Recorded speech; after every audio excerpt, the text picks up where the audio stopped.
So I'm reading through the contract, and it's like a 5-year contract. And, I'm looking through, I'm like, yeah, I'm just not seeing like, where's the SEAL contract part of this that I remember talking to you guys about?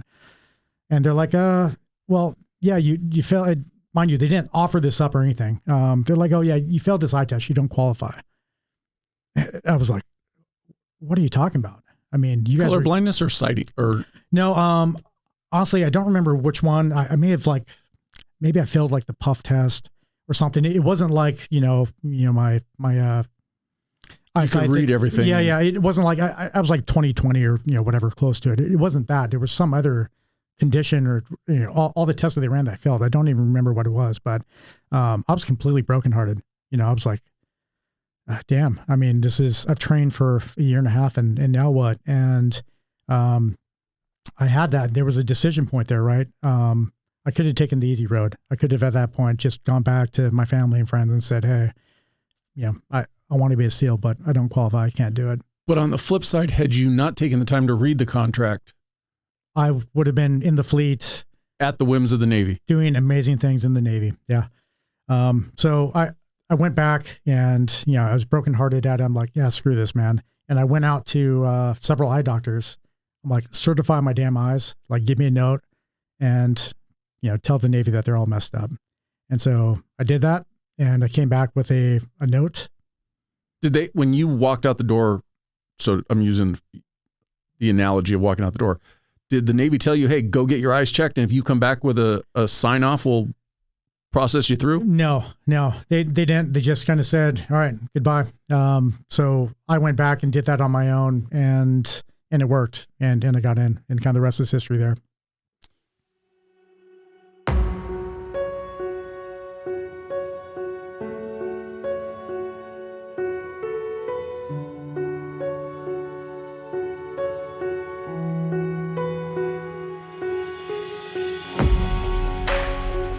Welcome to the Transition Drill Podcast.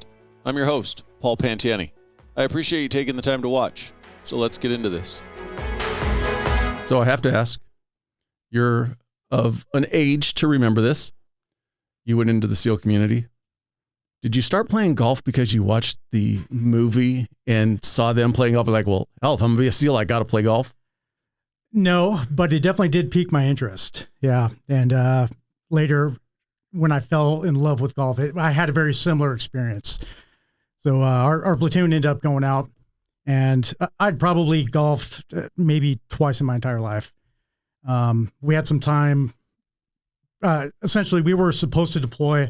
We had done our entire workup and found ourselves, we hadn't got our deployment order. It's like a technical document.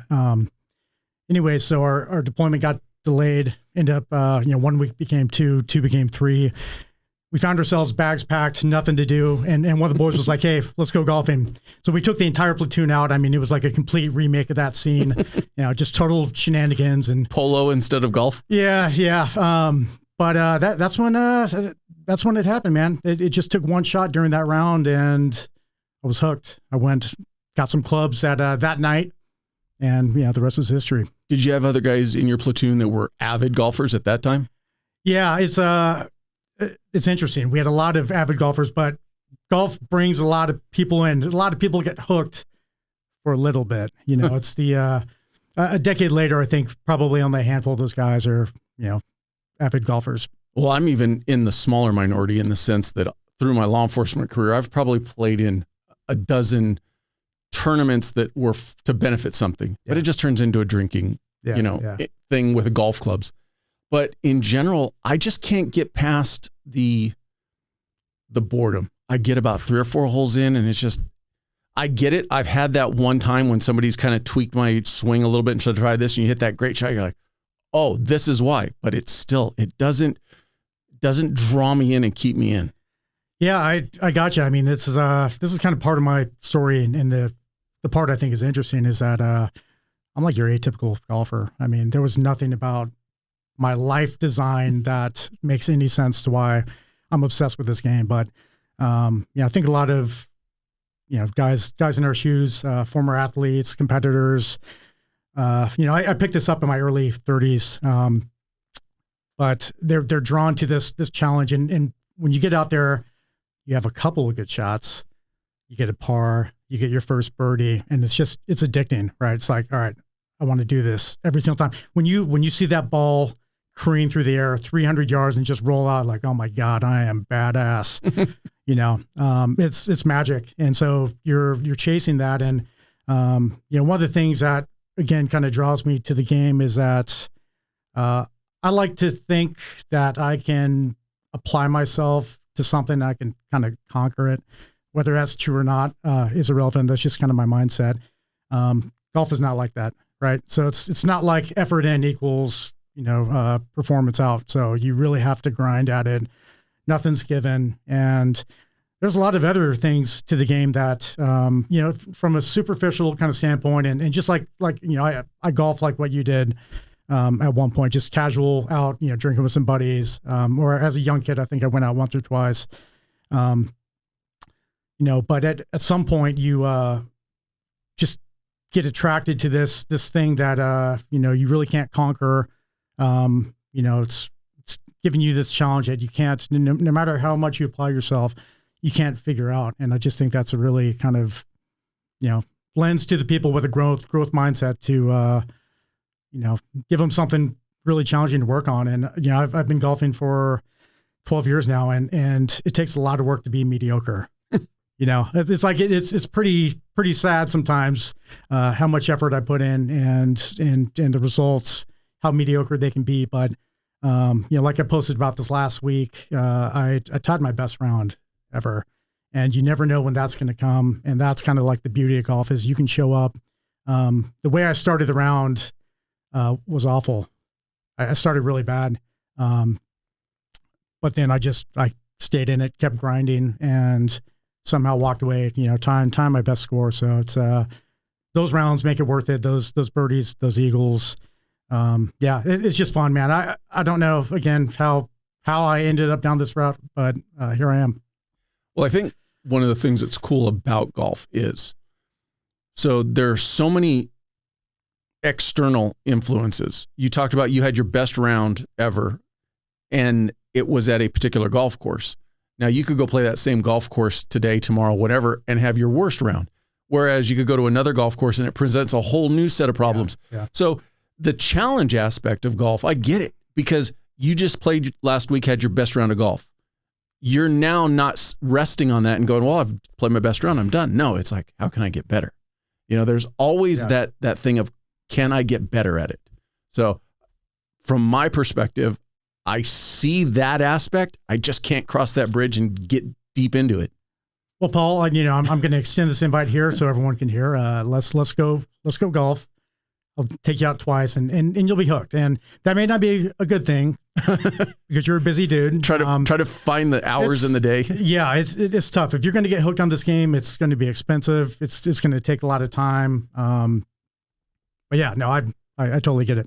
I have friends who plan travel trips around going to, well-known or notable golf courses. So I don't know if it's almost that catch-22. It's like, I appreciate the offer and I'll probably take you up on it, but I hope I don't get hooked because I just don't have enough hours in the day. Oh yeah. It's been challenging. And that's why, I've talked about the struggles in my game, especially starting Hoolie.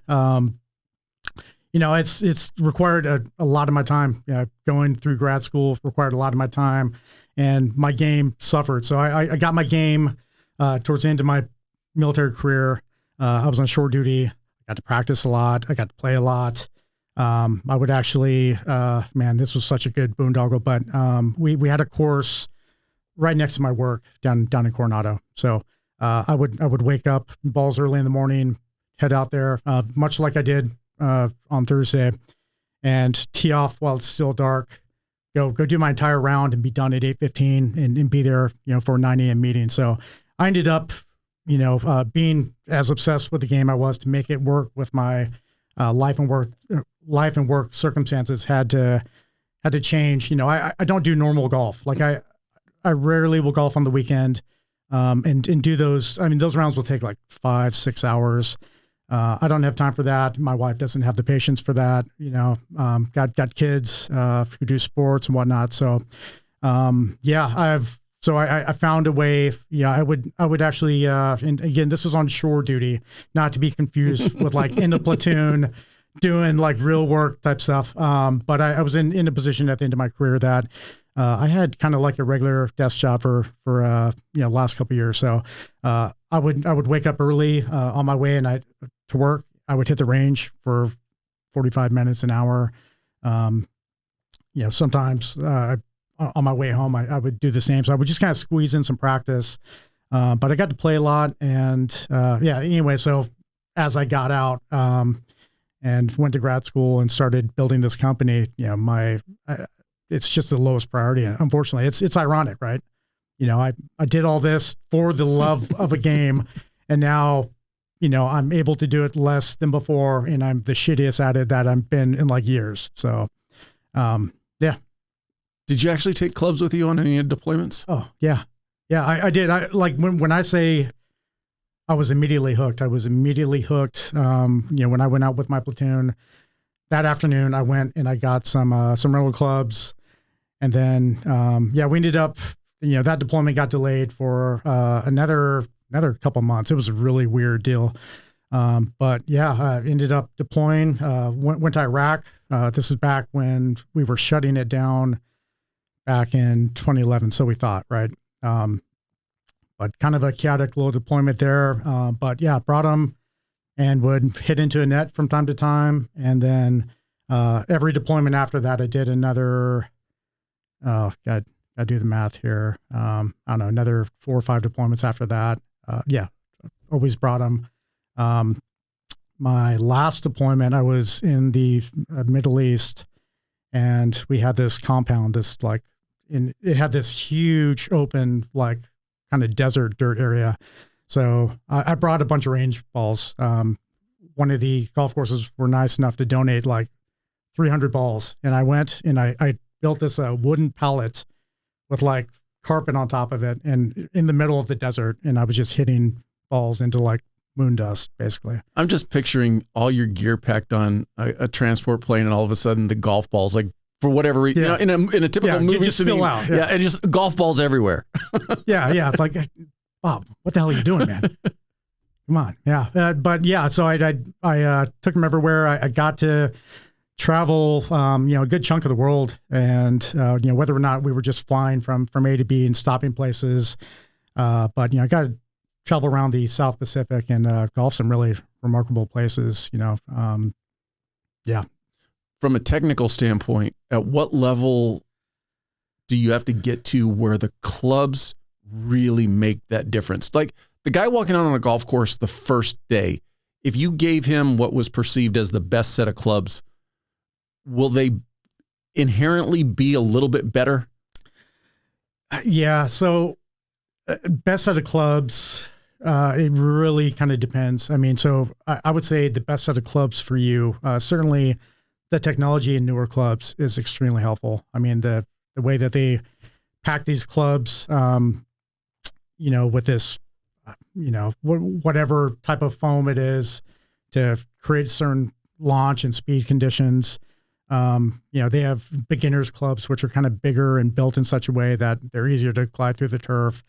Look, I think not that anyone should model like what I did, because I didn't do it right. But I think once you have a golf swing, you've been golfing maybe a year, like start out super cheap, borrow some clubs, go to one of the golf stores. They'll often sell like used clubs. Go get some used clubs, start enjoying the game a little bit. And then once you start hitting, consistent scores, no matter what they are, you're hitting the ball, making contact, you have a swing, go to a professional golf fitter. And that makes all the difference. I waited too long, and I found out, I didn't have the, to get really golf technical, just the right material, the shafts, the shaft stiffness, playing the right, they call it the lie angle, which is actually the way that your club head sits. So depending on your swing, that's going to change how the club interacts with the turf. So if you have a steep swing, and you make no changes to the lie angle, the toe's going to dig and it's going to create issues. So yeah, I think from that standpoint, getting fitted, getting some new clubs is extremely helpful. I think once you get to a certain level, the technology it's good. You may gain a yard here or there, but I don't think you need to switch. Once you get a decent set of clubs, you can stick with them. But the marketing is so damn good, and it gets me every time, right? Because it's like this is the new driver, gain 10 yards. Today it's like, oh man, I could use 10 yards, and then you spend an inordinate amount of money for it. That's exactly it. The marketing on it is amazing, because if you are that person who's already mildly hooked, and then all of a sudden somebody starts talking about that new driver or that whatever, all of a sudden you're like, could it make me a little bit better? But I would almost wonder if it's to the flip side, if your swing isn't 100% dialed in, aren't the better clubs less forgiving? So they're actually going to exaggerate your bad swing? If you're playing players clubs, yes, because it essentially, the game improvement clubs, they're longer, wider, more forgiving. So there's more of a sweet spot, if you will. But the more you play golf, I mean, there's a lot of ego involved, right? And you want to no. You start believing your own shit, and you're like, yeah, I'm a badass golfer. I'm not, you're not, but you want to look like a badass golfer, and you go out and you get the fancy clubs, and the real good guys get blades. So blades are it's forged,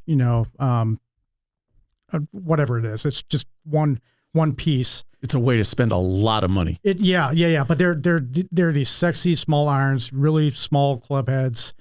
The room to miss is really small. So I probably screwed myself a couple years ago. I didn't get blades, but I got players irons. They're smaller. They do have some technology built into it. My recommendation is, if you're a beginner golfer, go get some game improvement irons and just really rock those until you're in a position where you're putting a lot of time into practice, you're playing a lot, and then experiment with some kind of smaller clubs. So now that we have everybody completely bored and turned off who isn't into golf, we'll come back around to it when we start talking about your company. Let me learn more about you as a young man. Where's hometown? Where'd you grow up? I grew up in Fresno, California. And not the best area of the state, but what was it like growing up there? Yeah, you know what? I had a great childhood. Very, very fond of, growing up there. I was, came from a middle-class family, two hardworking parents, worked very hard to, get a roof over our heads and provide for us, and very fortunate there. Have a younger brother, he's kind of my sidekick growing up, but. What's the age gap? 3 years. Yeah. I was a gritty little ass kicker, man. We actually moved. We lived in a town up until, so I was born in Fresno, but I lived in a place called Selma, which is just south, like 20, 30 minutes from Fresno. Moved to Fresno when I was 8.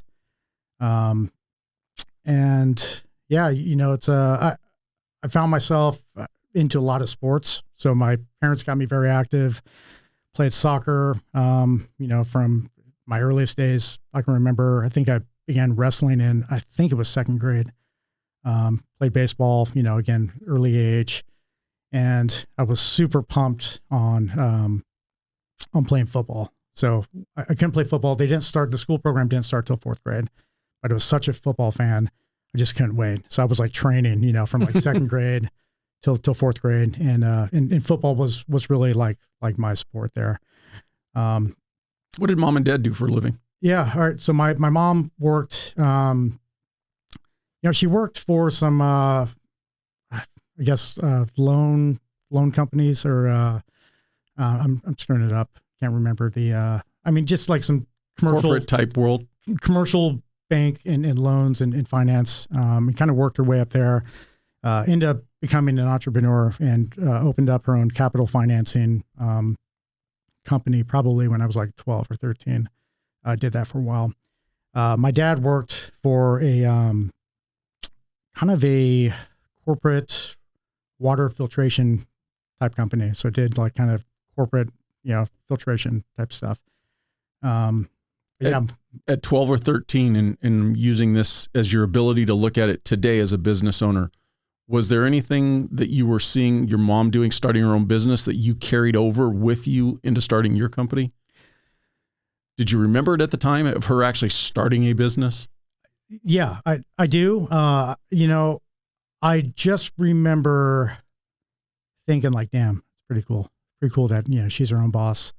And I remember watching her grind as well, so, I mean, those things kind of stuck in my mind. And, I think certainly, when it came time to make that decision to become an entrepreneur, that was something that was kind of, in my thought process was watching my mom go through that. And it's tough. I mean, if you're going to, go out in the market, you think you have an idea, and try to survive out there, try to create something of value and try to survive out there. It's really tough. So, she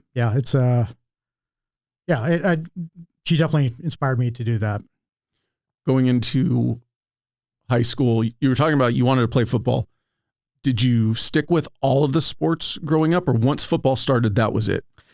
Yeah. So from 4th grade through 8th grade, I did all the sports except for soccer. I dropped soccer, but did baseball, wrestling, football. I think that's it.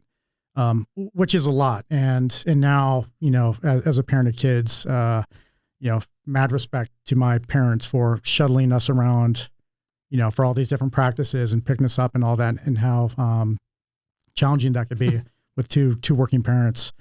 But yeah, so I did that up until high school. And then when I got to high school, we had a very competitive football team. So they were, kind of like ranked in the state. And we had a new coach who'd come in. I don't know what level he coached in college, but, he had a reputation for coming from college, and he was kind of like implementing a college program for us. So it was a year-round program. And really at that point, I was toast. And what made things easier is I wasn't excelling. I was good at baseball and wrestling to a point, but I think I'd kind of maxed out. I think in 8th grade, I went to the state finals somehow. I lacked skill, but I had strength and a lot of grit. Like I was just I was more effort than skill. Got it. But I got like, I think I made it up to the semis, and I wrestled this junior Olympic dude. I'll never forget this. I mean, this was like my kind of Rocky IV moment. I mean, this guy just comes out, he's decked in this, USA gear. I'm like, oh man. All right. And he worked me. He totally maxed me out in points. I didn't get a single point. I don't remember what it maxes out like at 16 points. And he got me in the same damn move every time. And I was like, you know what? Yeah, maybe I've hit my ceiling. I've hit my ceiling. This is good. Yeah. So, I jumped into football. That was, for the rest of high school, that was, mostly what I did. Yeah. The coach that came in that brought the college mentality or the college type program, was it already up and running at full steam when you became a freshman, or did you kind of get to step on as the train started rolling? I don't know how long he'd been there. I think he'd been there like a year or two. But he brought the wing tee to the Central Valley. It was a big deal. And, so I showed up to a very established, program. I got pulled up the end of my freshman year. So I finished, I played, in the freshman team, and then they pulled me up for the playoffs. I got to play the playoffs with varsity, which was huge. I mean, that was like, I felt like I'd won the lottery and made it to the NFL. I mean, that's how it felt. Like I got pulled up to the big leagues. And we ended up winning the championship that year. So I started like what a high to start your kind of high school football career. That definitely says something though about your ability and your skills, because if you've got that strong of a program, usually they don't need to backfill their varsity, team. So good on you for having that much ability at that, as a freshman. Yeah. I was very proud of, what I was able to accomplish those years. I was always a little bit disappointed that I didn't play college ball, like if we're talking kind of life regrets and kind of, which way things go. But I didn't make certain things my priority, and that's kind of the bed I had to sleep in. But what it did do, and as I've been able to reflect the last couple of years, was it created kind of a recipe that I could follow for kind of goal setting and competing. Like a lot of life lessons were learned in football, and I had no idea when I showed up to Buds. I was like, man, I mean, this feels like 2 days in Fresno, 110-degree heat. I mean, just like grinding, just trying to survive. And so very, very thankful for our football program. And yeah, it's a great experience. Had to serve you well, though, when you got to Buds, because it was easy to kind of put yourself in the mental mindset of, I've grinded through this before. Yeah.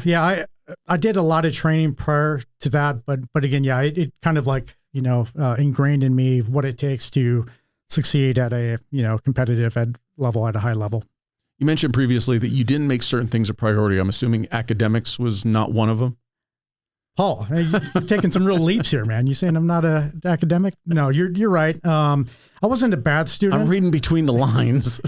Yeah. When I say things weren't a priority, it was more on, I didn't develop myself physically to play college ball. So I was like 190 pounds. I played D-line, right? So I was a scrawny D-lineman. Probably with my frame, if I had any chance of playing college ball, I probably would have to play, linebacker. But I'd hit the gym, kind of early into my freshman year. I just didn't want to be big and bulky. So I didn't put the time and effort to build a 225-pound frame, until I got into my 30s. Right. And then it builds on its own. Yeah. And then luckily it just keeps growing. It's like, wait a minute, where is this coming from? In the wrong directions. But yeah, I was a real competitive athlete. Did you have the speed for college, do you think? I don't know. We'll let the internet decide. My brother is the fast one of the family. So he did he ran like state track meets, and he played college ball. He was a receiver, lightning fast. I think I ran the 40 and I think 4.71 was the best one. So I can move around, I'm not like breaking any combine records there, but. While you were in high school, was it already apparent that college wasn't going to be where your path was going to take you? Or did you think all the way up till graduation, I'm going to college? Yeah, it's, we were kind of talking before a little bit about the kind of different transitions. And I think throughout my life, I've had a period of transitions that are all kind of similar. And there's a lot of similarities in that I really kind of wasn't thinking that far, right? Like I'd realized, my senior year, certainly there weren't any college prospects. I wasn't going to play college ball. I remember my last game vividly, like the entire game. I remember being the last one on the field, looking at the American flag there and just like, just soaking it in, like, this is it, right? I'm never going to play ball again. And then, I was kind of lost, the rest of my senior year and had no vision for myself really for the next couple of years. I hadn't thought beyond that. And the biggest issue I had, the biggest hurdle I had, which I would find later, is I just had no vision for myself. Like I didn't envision myself doing something. And I knew I didn't want to have like a normal path. You were also a little bit of a knucklehead, though, kind of getting into a little bit of a trouble growing up. Yeah, I was. I was more of a knucklehead in my younger years, from like elementary through junior high. I put my parents through it. So yeah, I was, I just didn't take any shit. And I was probably from 8 to maybe 11 or so. I was a little chunky butt. I ate too many Oreos. Yeah, I was a very active kid, but I got a little chunky. So, kids. I can relate. Yeah, kids would, try to pick not the most nice things to say. Try to pick on me from time to time, and I wasn't having it. So they picked on the wrong fat kid. I got in a lot of fights, man. I fought like almost all of my neighbors. At school, got in some fights. I got in a pretty epic fight in fourth grade.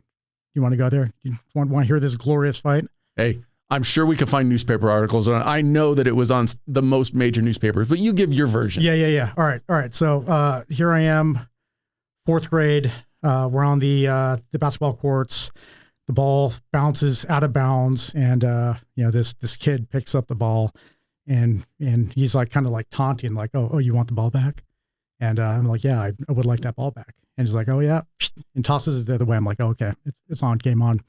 So anyways, me and this kid, we go after it, and yeah, this is like how little it took to like set me off as a 10-year-old, right? You can see where my mental space is at right now. Your anger management skills need work. But the reason why I like telling the story here, because it just lends to, I'm a child of the 80s and like a big fan of 80s action movies, right? So, mind you, I had no martial arts experience or anything at this point, right? So I had this guy teetering, pop, hit him. I'm like, I'm going to do a roundhouse kick. I had never even attempted one ever. So one of those things like you're wishing there was still video today. Oh my God. Yeah. There was a cell phone.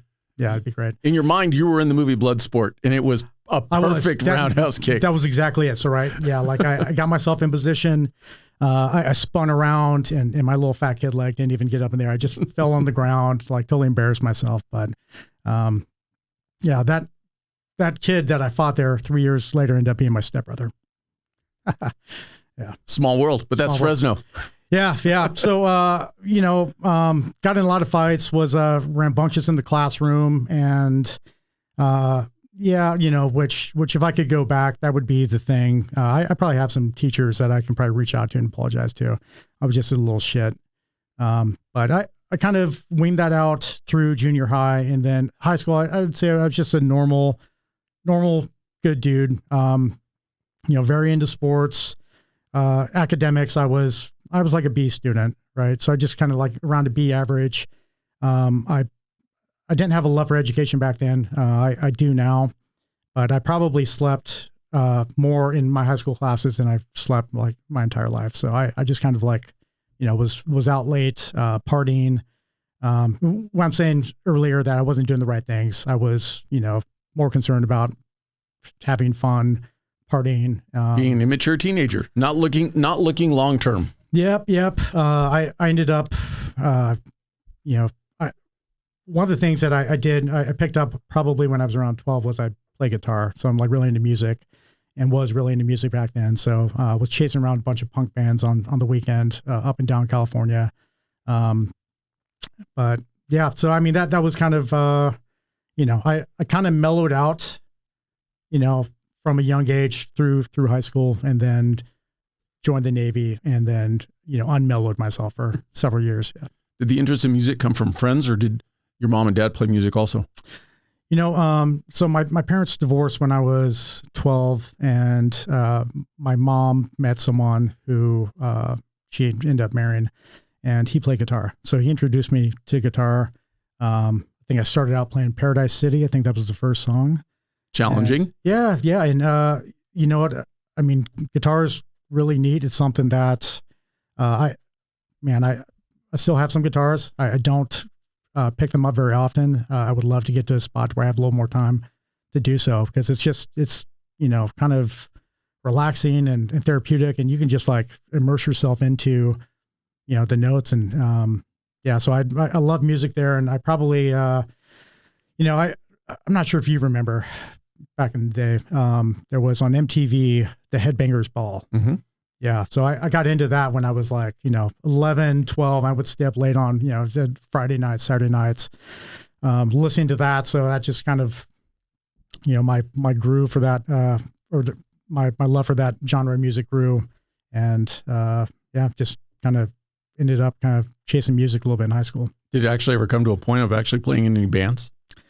I had a pseudo band, and if Chris is out there, in junior high, it was a 2-man band, and our name was Alan's Aggression. Okay. And no, we just practiced a couple times, never played anything, but I did like write a lot of my own stuff, and but it never got to a point where it got beyond just a strong interest, where things maybe kind of started rolling that it could have gone to something more. No, not like my love for golf. No, I don't parlay every hobby into a career there. It was just fun. Yeah. When did Aikido come into your life? So I found myself after, my senior year of football was over. I mean, that was a big deal for me. I had, my young, life there, I had kind of wrapped my identity as being a football player. I mean, this had been something I'd done, since fourth grade. And, I was really wrapped up in that. So I just kind of found myself lost during that period. And, it turns out I went to a party like on the weekend. And, this guy who was, throwing this party, he was actually out of high school. So he was like, I don't know, 21, 22. He had his own house. He was an old man. Yeah, he's an old man, hosting a high school party. Let's not judge there.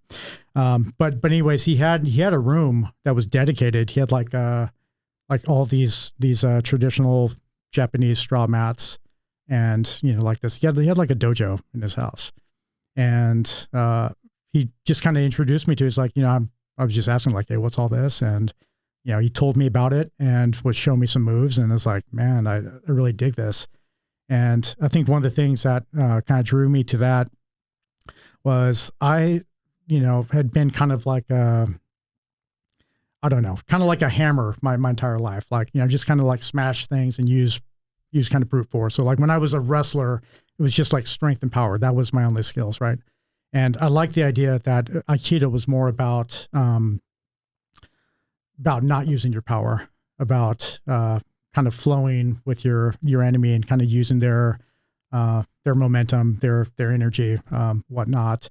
I just thought that was really neat. It was kind of like a different approach than I really kind of thought about. So really intrigued me, and kind of like how I get hooked on things. I got hooked, and then whenever I get hooked on something, I'm all in. So I went all in on that, and ended up doing that for the next 3 or so years until I joined the Navy.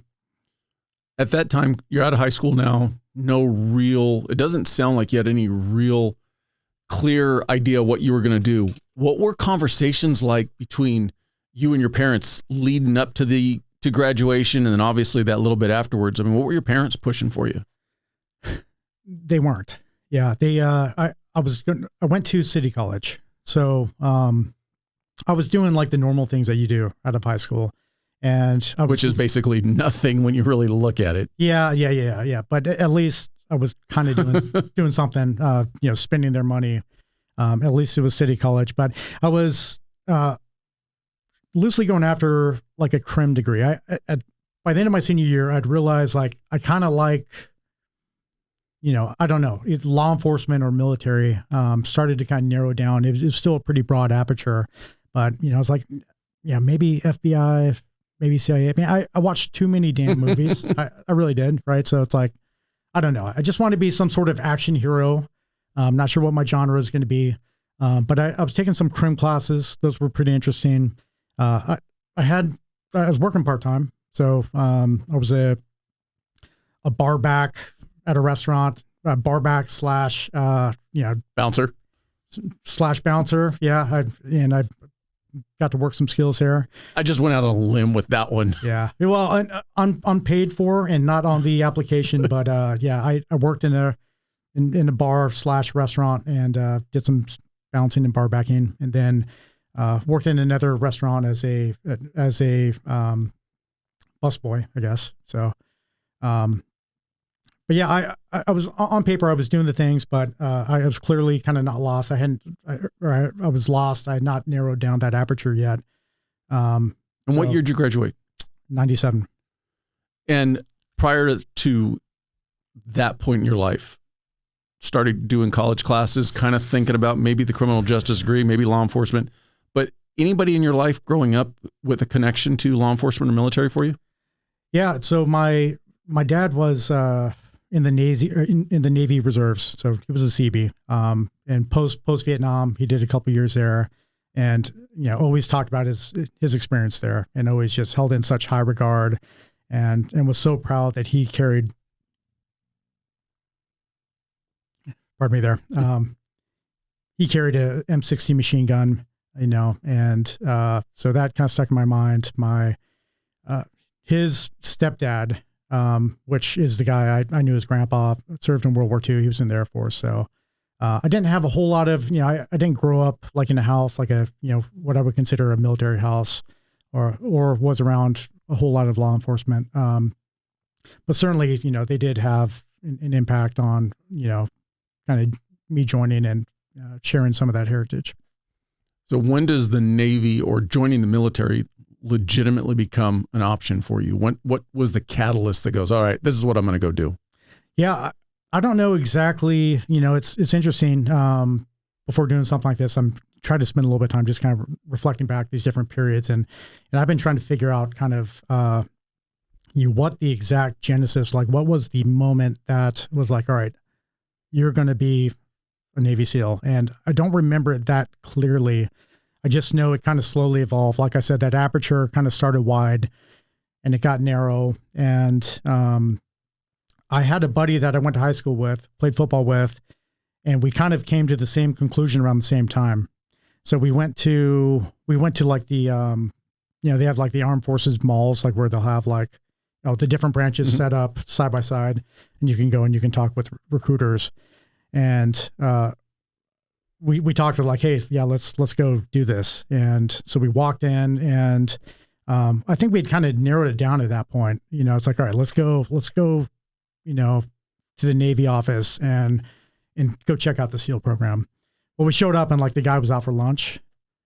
Typical. But there was some gunny sergeant standing outside the Marine Corps office, and he's like, what are you guys here for? And I was like, oh yeah, we're interested, want to talk to the Navy guy about being a SEAL. He's like, oh, come on, man, come in here. Have I got something for you? Yeah. It's like, have you heard of Force Recon? He showed us these videos, and he's like, had us jump up on the pull bar and crank them out. And he's pumping us up. And I walked out of there. I'm like, all right, I'm going to be a Marine. I went home and told my mom this, and I mean, she lost it. She was like not having that at all, and I legitimately like was going to join the Marine Corps. I came home and told my mom, and she just like broke down. She's like, please don't do this. Finish school. This is not you. And her issue is just you joining the military in general. I don't know. I don't know. We'll have to ask her on that. But yeah, maybe it was the surpriseness of it. I don't think she has anything against the Marine Corps. The Marine Corps is awesome. But yeah, I listened to her, and I stepped back, and I continued to research it. We ended up going back to the Navy office, got some more information. Back then, the late 90s, the internet hadn't really done much. So it was like really hard to get information about, about what it took to become a SEAL and really what that meant. So, really my only reference for being a Navy SEAL was Navy SEALs the movie, which is a fantastic movie. I've watched it, no less than 100 times. It borderlines on full-on documentary. I think it is. It's probably one of the most realistic, team guy movies out there. But eventually I got my eyes or my sights set on it. My buddy got his, set his sights on it as well. And we began training with each other. And, so we had an idea of like what the standards were, and we taught ourselves to run and swim and do breath holding exercises and, everything. So like, this is when we talk about recipes for like, success later in life, what I did in football. I kind of parlayed that into joining the Navy in my preparation there, and kind of learned that like, if you're going to do something, you got to be all in, you got to put, every ounce of your being into it. And so, I did that. I trained for, about 18 months, and I ended up, I signed the delayed entry program probably like a year in advance, which was, just awful for my academics, because once I signed that contract, it was like, what do I need to study for? Dude. Yeah. So, we talk about later in life when I developed this love for education. I'd done some damage in college. My last year, like you see a really good student, like, high, 3.8, 3.6, whatever, high B average there, close to straight A's. And then that last semester, it was like, I just completely gave up on it. And later when I, applied for grad school, I had to explain some of that. Transcripts don't follow you. What are you talking about? Yeah, I know. Yeah. No matter what college you go to, they don't follow you. Yep. Don't worry about it. So did you and your buddy both go into the Navy? We did. Yeah. He actually ended up,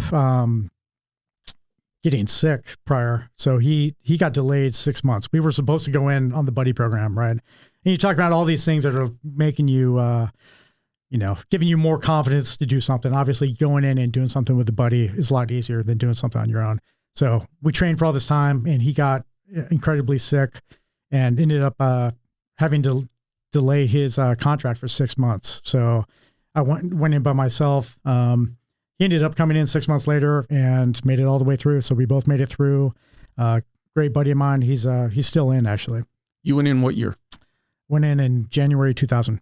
And did you go in on a contract? So basically went to boot camp and then straight to buds? Yeah. So backing up here and just a little caution, I'm sure most Navy recruiters are good, right?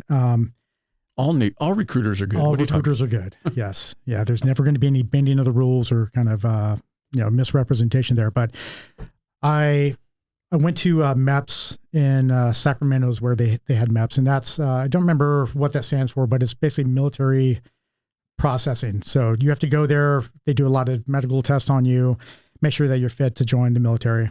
And then after that point you join. So I went up to Sacramento, and did all my tests. And then I went at the end of that, they give you an opportunity to sign the contract. So it's like an all day thing. I'm up there getting prodded and tested all day. And then I show up to the point I'm signing my contract. I'm reading through, I'm like super pumped. I'm reading through. And back then they had I'm not sure how it works now, but they had a SEAL contract. And what that means is you were guaranteed an opportunity to go to buds. So you joined the Navy and you're guaranteed to go to buds, which at that time they pulled guys in from the fleet. I mean, it wasn't like a linear path necessarily. Right. So I'm reading through the contract, and it's like a 5-year contract. And, I'm looking through, I'm like, I'm just not seeing like, where's the SEAL contract part of this that I remember talking to you guys about? And they're like, well, yeah, you failed. Mind you, they didn't offer this up or anything. They're like, oh yeah, you failed this eye test. You don't qualify. I was like, what are you talking about? I mean, you guys color blindness or sighting or no, honestly, I don't remember which one. I may have maybe I failed like the puff test or something. It wasn't like, my I could read everything. Yeah. It wasn't like I was like 20/20 or, whatever, close to it. It wasn't that. There was some other condition or, all the tests that they ran that I failed. I don't even remember what it was, but I was completely brokenhearted. I was like, damn, I mean, I've trained for a year and a half and now what? And I had that. There was a decision point there, right? I could have taken the easy road. I could have at that point just gone back to my family and friends and said, hey, I want to be a SEAL, but I don't qualify. I can't do it. But on the flip side, had you not taken the time to read the contract, I would have been in the fleet at the whims of the Navy, doing amazing things in the Navy. Yeah. So I went back and, I was brokenhearted at it. I'm like, yeah, screw this, man. And I went out to several eye doctors. I'm like, certify my damn eyes, like give me a note and, tell the Navy that they're all messed up. And so I did that, and I came back with a note. When you walked out the door, so I'm using the analogy of walking out the door, did the Navy tell you, hey, go get your eyes checked, and if you come back with a sign off, we'll process you through? No, they didn't. They just kind of said, all right, goodbye. So I went back and did that on my own, and it worked, and I got in, and kind of the rest is history there. You're in the teams. Was it, once you were in it and amongst what you thought it was going to be, were you all on board? Did you ever have a moment after you were in, you're kind of like, yeah, this really wasn't what I was thinking? No, I went in with a really open mind. This was pre 9/11. I just wanted to be part of an elite organization, and I wanted to serve my country. So like my aperture was pretty broad on what it meant to be a SEAL. So I was just really happy to be in the SEAL teams, and When people still today, they're so, so kind and generous, and they'll thank me for my service. And I'm like, man, you don't have to thank me. You guys paid for me to, have the best job in the world and work with the best people in the best community in the world. So, I loved it. And, I found myself in a position at the very end of my training. So you go through, BUDS, which is like the basic SEAL selection side of training. And then you go through a program, called SEAL qualification training. And that's where they kind of, upgrade your skills so you're ready to go into a SEAL platoon, because you're just not there from BUDS. And, very profound kind of moment for me. We were out in the middle of the desert at our desert warfare training facility, and we were doing, basically like old school ambushes. So like out in the middle of the desert, and we're doing like old school ambushes at, like Vietnam style type stuff, claymores, like this really cool, neat shit. And we were doing this all night. And, I'm assuming this is pre 9/11.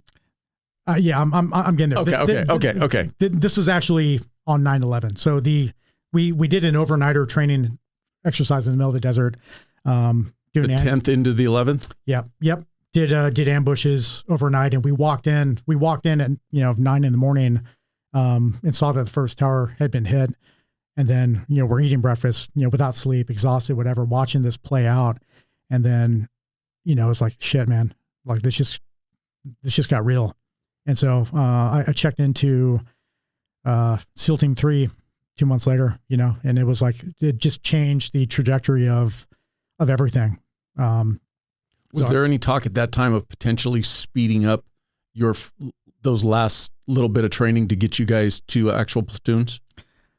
Newsflash here. I'm sure it's the same in law enforcement, but the last people you need on the line are a bunch of new guys, who think they know what they're doing. So no, I don't know if those discussions were being had. Our involvement in the war on terror was still so immature at that point. And even when we went into Iraq, as an organization, we were figuring out how to get in there and how to kind of build that out. So no, it was all developing so fast.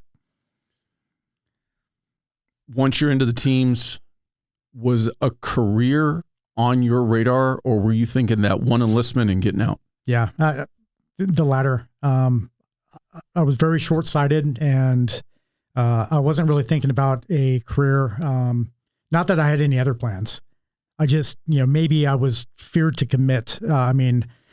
I signed a contract for 5 years, which is a little bit longer. I think normally it's like 3 to 4 is like the normal contract, but on the SEAL contract, it was 5 years, and that seemed like a lifetime. And at that point, it was 25% of my life, right?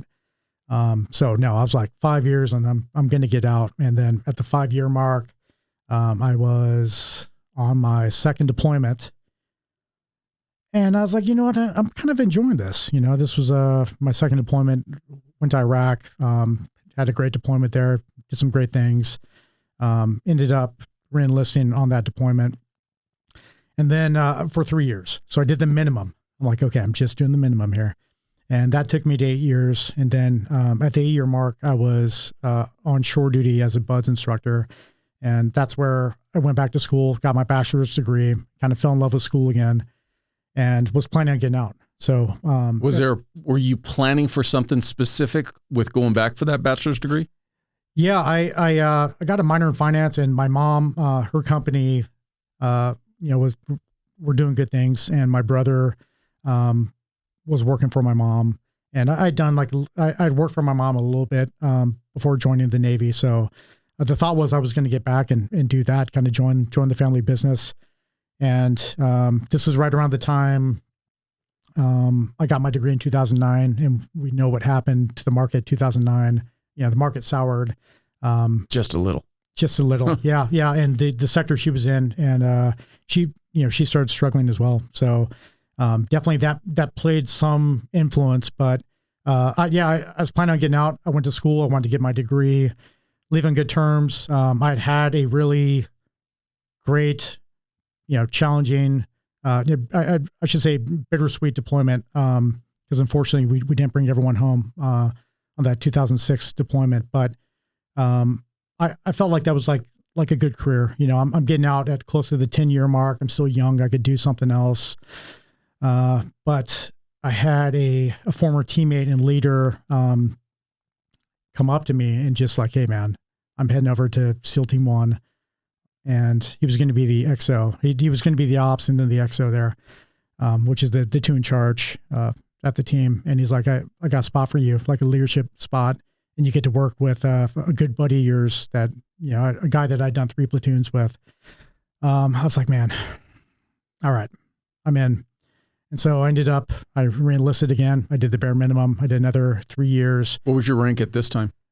I was an E6. Yeah. I was like, you know, out of my peer group, I was probably the last one to make E6. I had a very, back then when you joined the Navy, you had to pick a career. So, the Navy calls it an A school. The other services call it an MOS. So I had picked intelligence specialist, which was like the most James Clancy thing that I could pick. You know, I thought it would be, you know, serve Tom you well. Clancy. Oh yeah. I'm sorry. Yeah. Tom Clancy, James Ryan. Yeah. Or Yeah. Jack Ryan. Yeah. One of those. Yeah. You got it, man. Hey, look, if I miss speaker, which I will, I spent a lot of time as a breacher. I've got you know, a lot of explosions on this brain. So, you know, if I ever go into a loop, you know why. Yeah. So where was I? Back to, So a friend, an officer, tried to basically lured you to stay in. He did. So he got me back in.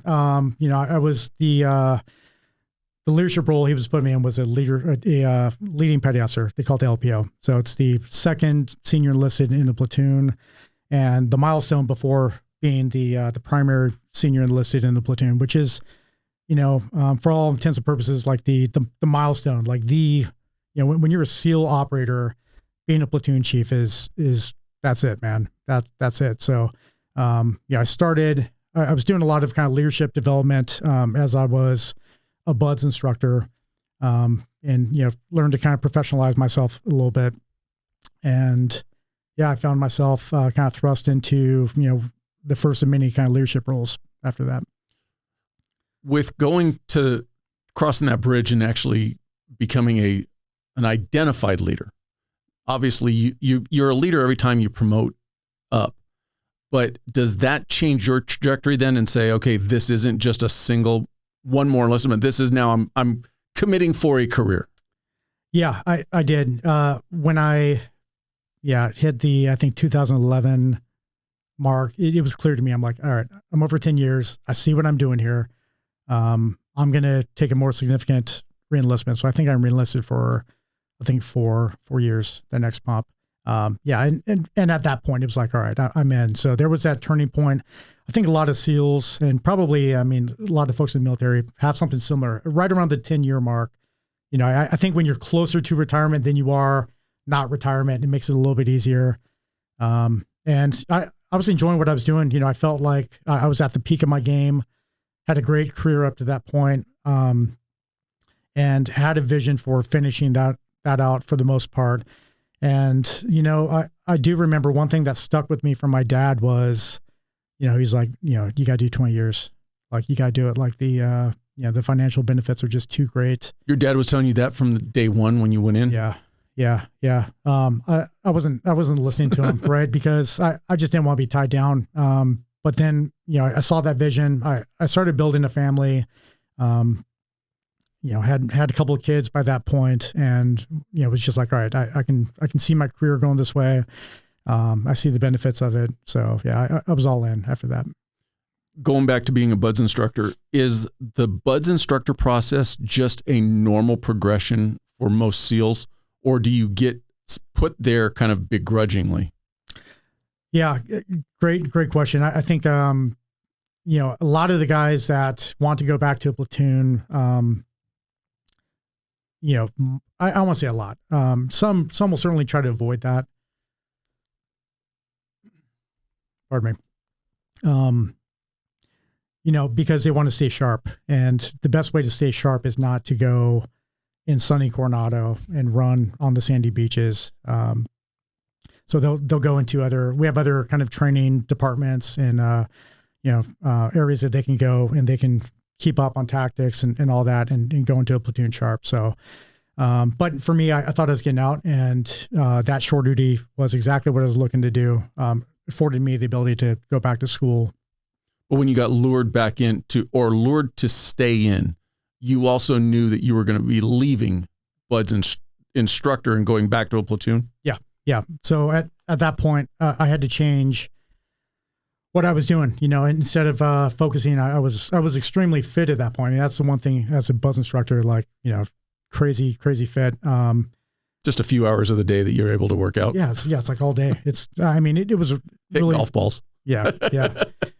It was a really fun job. But at that point I was like, hey, all right, I'm going back to a platoon. And, one of the issues with guys going to shore duty, we've had issues in the past, is they come back and they're just soup sandwich. If you're out for a couple of years, tactics have changed. The way we operate has changed, especially, when we were in the middle of two wars. The battlefield was evolving like quickly, and the way, we did stuff and the technology was evolving very, very quickly. So I was like, all right, I basically worked it out with my leadership that I ended up going and meeting SEAL Team 3 during their workup, and did some blocks of training with them to kind of like, not all of them, but I did several of them to just get back on the gun, get back at it. And I ended up I went to SEAL Team 1. After they had done their entire workup, they were getting ready to deploy.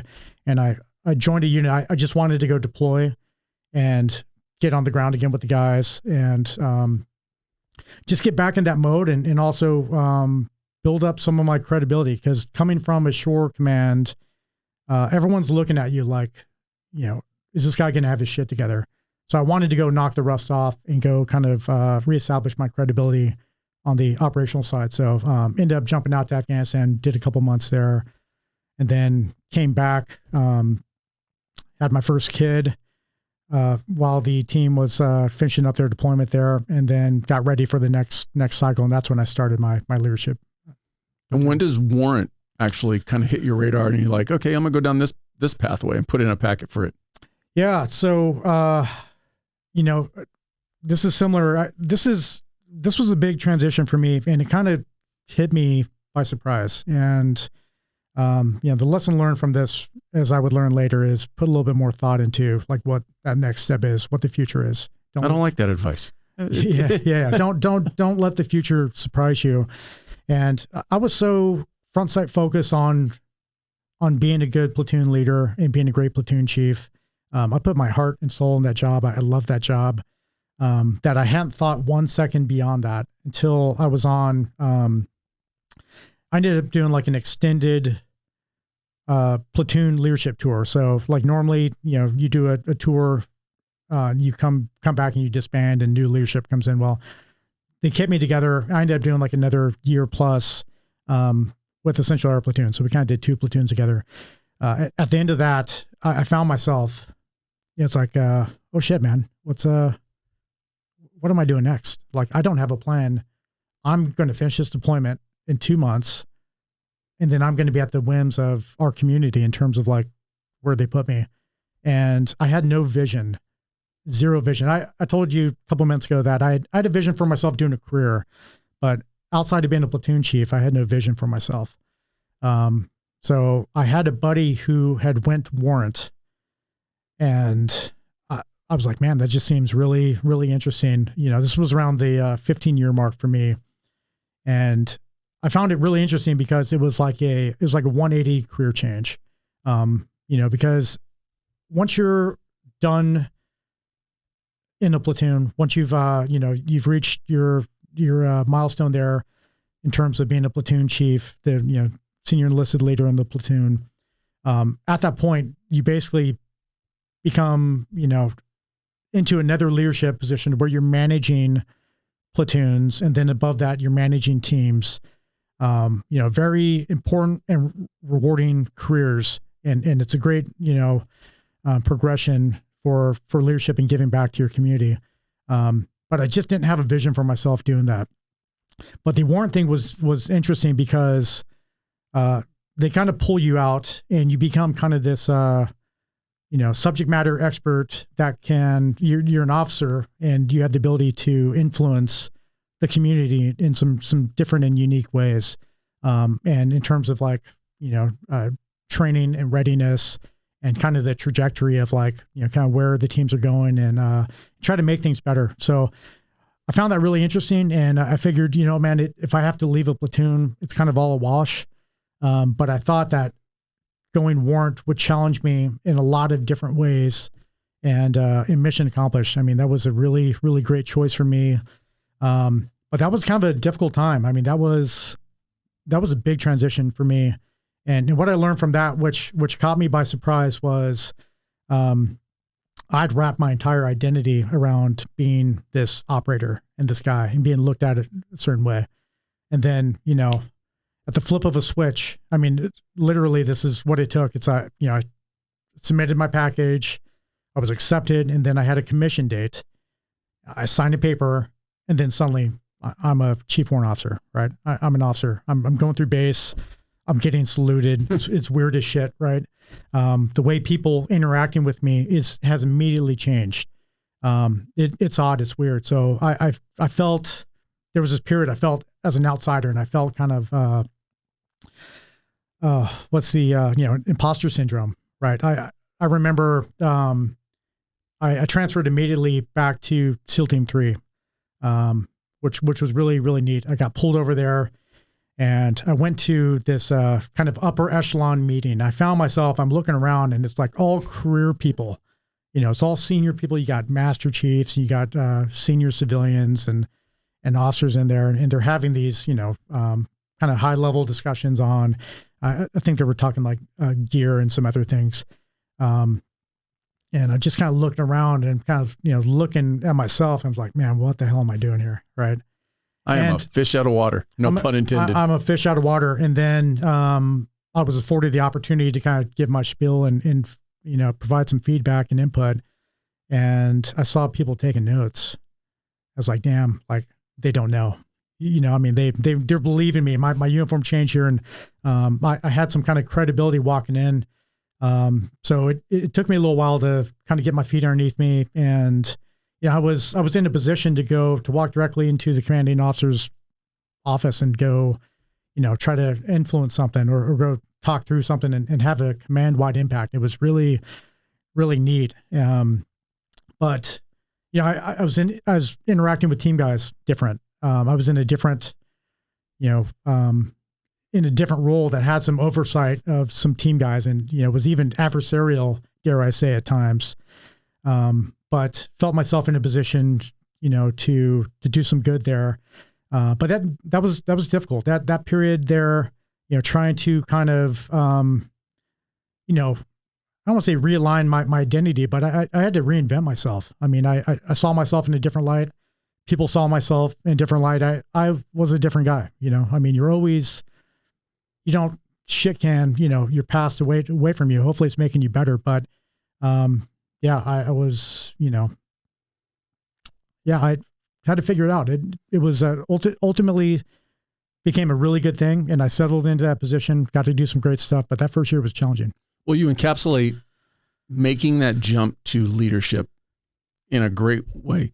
Because even on my side of the house, the first responder community, there are many of us who avoid leadership. They're like, oh, I don't want to be a supervisor. I don't want to be a captain, lieutenant, whatever it is, because I want to still be with the guys or the girls or on the line. And there's that huge change in mentality of when you do step over to a leadership role, you can still be very effective for the people still on the line because you're facilitating and getting them what they need and ensuring that they have all the support that they need to keep pushing forward.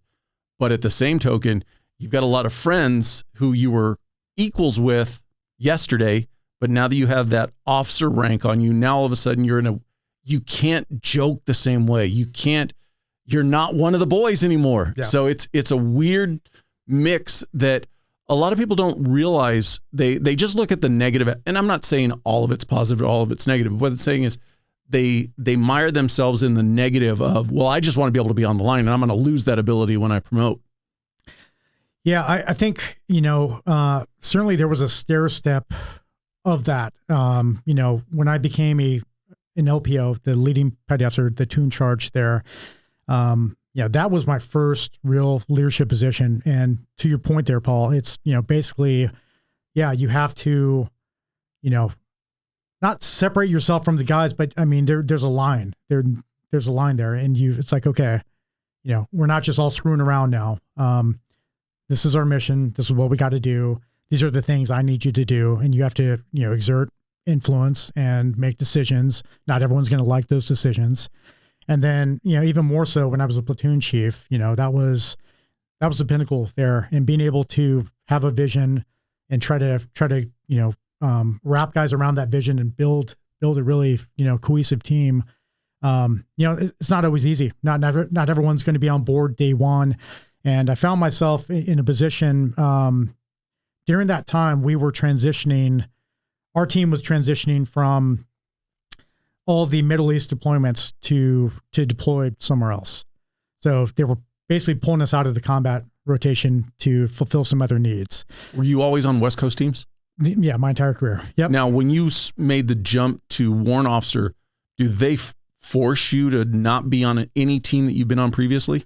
No. It's interesting whenever you're like the other traditional officers, like the 01 through whatever. I was a W, commissioned as a W2 there. But when you're a regular officer, you are susceptible. They generally like to move you around. Not all the time, but that was one of the risks of commissioning. There was the chance I could get kind of forced detailed somewhere else. But was there also the potential that you would actually be forced out of the SEAL community into another, so that it was guaranteed you were going to stay in the community? Yeah, for sure. Many decades ago, there was, some, not for warrants, but for the other officers in our community. Yeah. Like a long, long time ago, you might go do a stint on a ship, and then come back later. So, back in 2006 and 2007, on the enlisted side, they solidified the kind of SEAL career, that it was completely contained. They stopped sending guys, like I told you, I went to intelligence specialist day school. They stopped sending guys to day school, but yeah, the officers had been that way for a long time. So what year did you become a warrant? 2015. Yeah. And when does, at any point in time, well, let me take you back one quick question. When you made the jump at about that 10-year mark, you're like, all right, I'm going to make a career out of it. Going back to your family, was your family supportive of it? They were. Yeah. My wife is amazing. And, it's very hard pressed to do a whole career without having some good people behind you. So, my wife is and has been amazing. I mean, she's just carried the load through, better part of 9 deployments. And not just the deployments, but the workups were long, and we were out of town a lot. So I was just gone a lot. She raised 2 wonderful kids, and had to hold up the fort. So yeah, she was, very supportive she's been supportive of all my endeavors, even the stupid ones. So fast forward, you're now a warrant. Is 20 years still your ceiling? There's no chance that you're going beyond it? No, at this point I had, kind of extended my vision. So I was thinking kind of like, yeah, I can see myself doing 25 years. I couldn't see myself doing 30 years, but, certainly the closer you get, I think the financial aspect also plays a role. The longer you stay in, the more retirement that you get. You can retire at 20 years. I signed a commitment when I commissioned as a warrant that I owed 6 years. So I was obligated to do 21 at a minimum. But again, I had, regained this vision for what I thought my career would look like. So yeah, I thought I was going to do 25. I ended up doing, a couple of operational stints as a warrant. And then, at 2018, my orders got all jacked up, and I wasn't supposed to be going to, shore duty, but I ended up getting, orders to go back to SEAL qualification training as a training officer. And by that point, so this was 2018, I had been, operational, doing a bunch of deployments for like 9 years. So I hadn't taken, a breath of air at all. I'd just been pushing and moving. And something happened, when I took that shore duty, I just took a deep breath. I was like, man, maybe it's time, and, this, it's the same with law enforcement and, probably similar to any, sort of kind of corporate career, but, depending on what your aspirations are going in, if you're constantly working or if you came in to a career that like, hey, I'm going to be the CEO of this company, and every step you're doing along that way is kind of building towards that, then maybe not. But, I found myself in a position that, I was far removed from being an operator, from being in platoons, which is why I came in. I had a very fulfilling career after, being in a platoon, but again, you're just further removed of like, that thing that you came in for. And you're more admin than action. Yeah. That's it. That's it, man. I was, riding a desk and, shining a seat with my ass. And, I didn't see myself doing that for any longer. And though it's extremely important and we need great guys who've, lived the time in the platoons and to run the community after, it's extremely important, especially, being in for 2 wars over 2 decades and all the lessons learned and everything that we did to be able to give that back. I just felt that my thing had run its course and, my vision just ran out for it, and it happened suddenly. So it's just like, I do not see myself doing another year here at all. I have to get out. And it just seemed like it was that urgent. And that kind of, this is the next transition. So, it was tougher for me to make that decision to get out than it was to actually get out. So I toiled, I really did. And, what was the carrot at the end of the string that was kind of saying it might be worth it to stay in? You know what? Just the service credit? No, I think it was just security, man. I mean, just like I had been doing this thing for 2 decades. It's the only thing I've done. I've, built up a reputation here. Good or bad, I like to think it was okay, but I had a reputation that I'd built, put so much time and effort. I had, the ability to influence and impact an organization.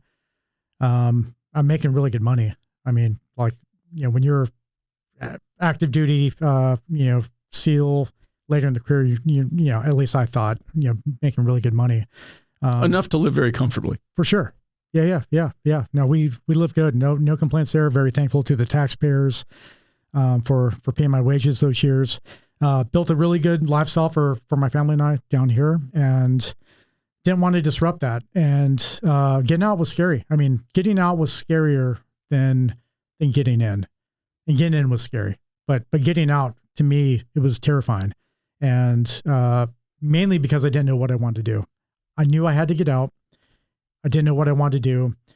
And so, I toiled on it, and I ended up going through a program, called the Honor Foundation. And it's a special operations transition program for guys that are looking to get out. And I'm really glad I did that. So I think it's like a 3-month program. And, especially they spend the first 6 weeks kind of like soul searching. Like you're doing a lot of like self-reflection, and we went way back. Like I went back through, kind of like what we're doing here a little bit today. I went back through my childhood. This is actually just a long counseling session disguised as a podcast. Yeah, thank you. What's the bill for this per hour? Your wife actually sent you here. Okay. Yeah. That makes sense. So I went through this program. I did a lot of soul searching, and like we went back. I went back to my childhood, and you like journaled, and you went through all this stuff. And it's kind of like the idea was like, what makes you tick? Like what really makes you tick? Why do you do what you do? What do you do it for? What drives you? And I went through this exercise for 6 weeks, and kind of begrudgingly, right? Like, I'm not into this like touchy feely kind of hippie stuff and all this other stuff. And I went through it, and I was assigned a great coach. They give you like mentors and coaches, civilian. And I was given this great coach who was really trying to pull me out of what I was in. And what I was in, what I mean by that is I just had these blinders on, right? It's like, this is who you are. Like, you are a SEAL. You're in this small little box. This is the things that, this is what you're going to do when you get out, type of mindset. This is a very rhetorical and very overarching question. But at the time, before you started doing this, did you realize that you were completely wrapped up in the identity of the SEAL teams?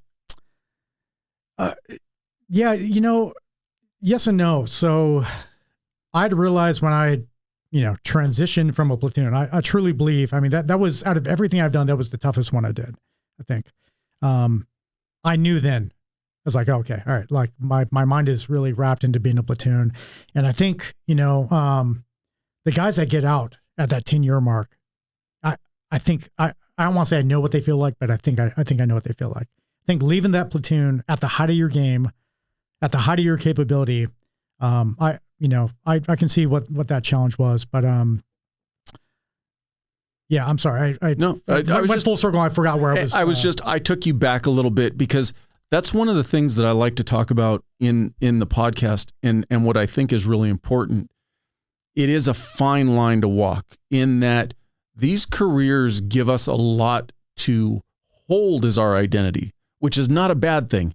But the thing is and I kind of was getting that from what you were saying. And when it's time to walk away, you need to have the headspace to go, okay, I'm going to be away from that element, but I'm okay with it. Yeah. And I was kind of getting the impression that part of the thing was, this is who I am, And so you have to work on defining both sides of you.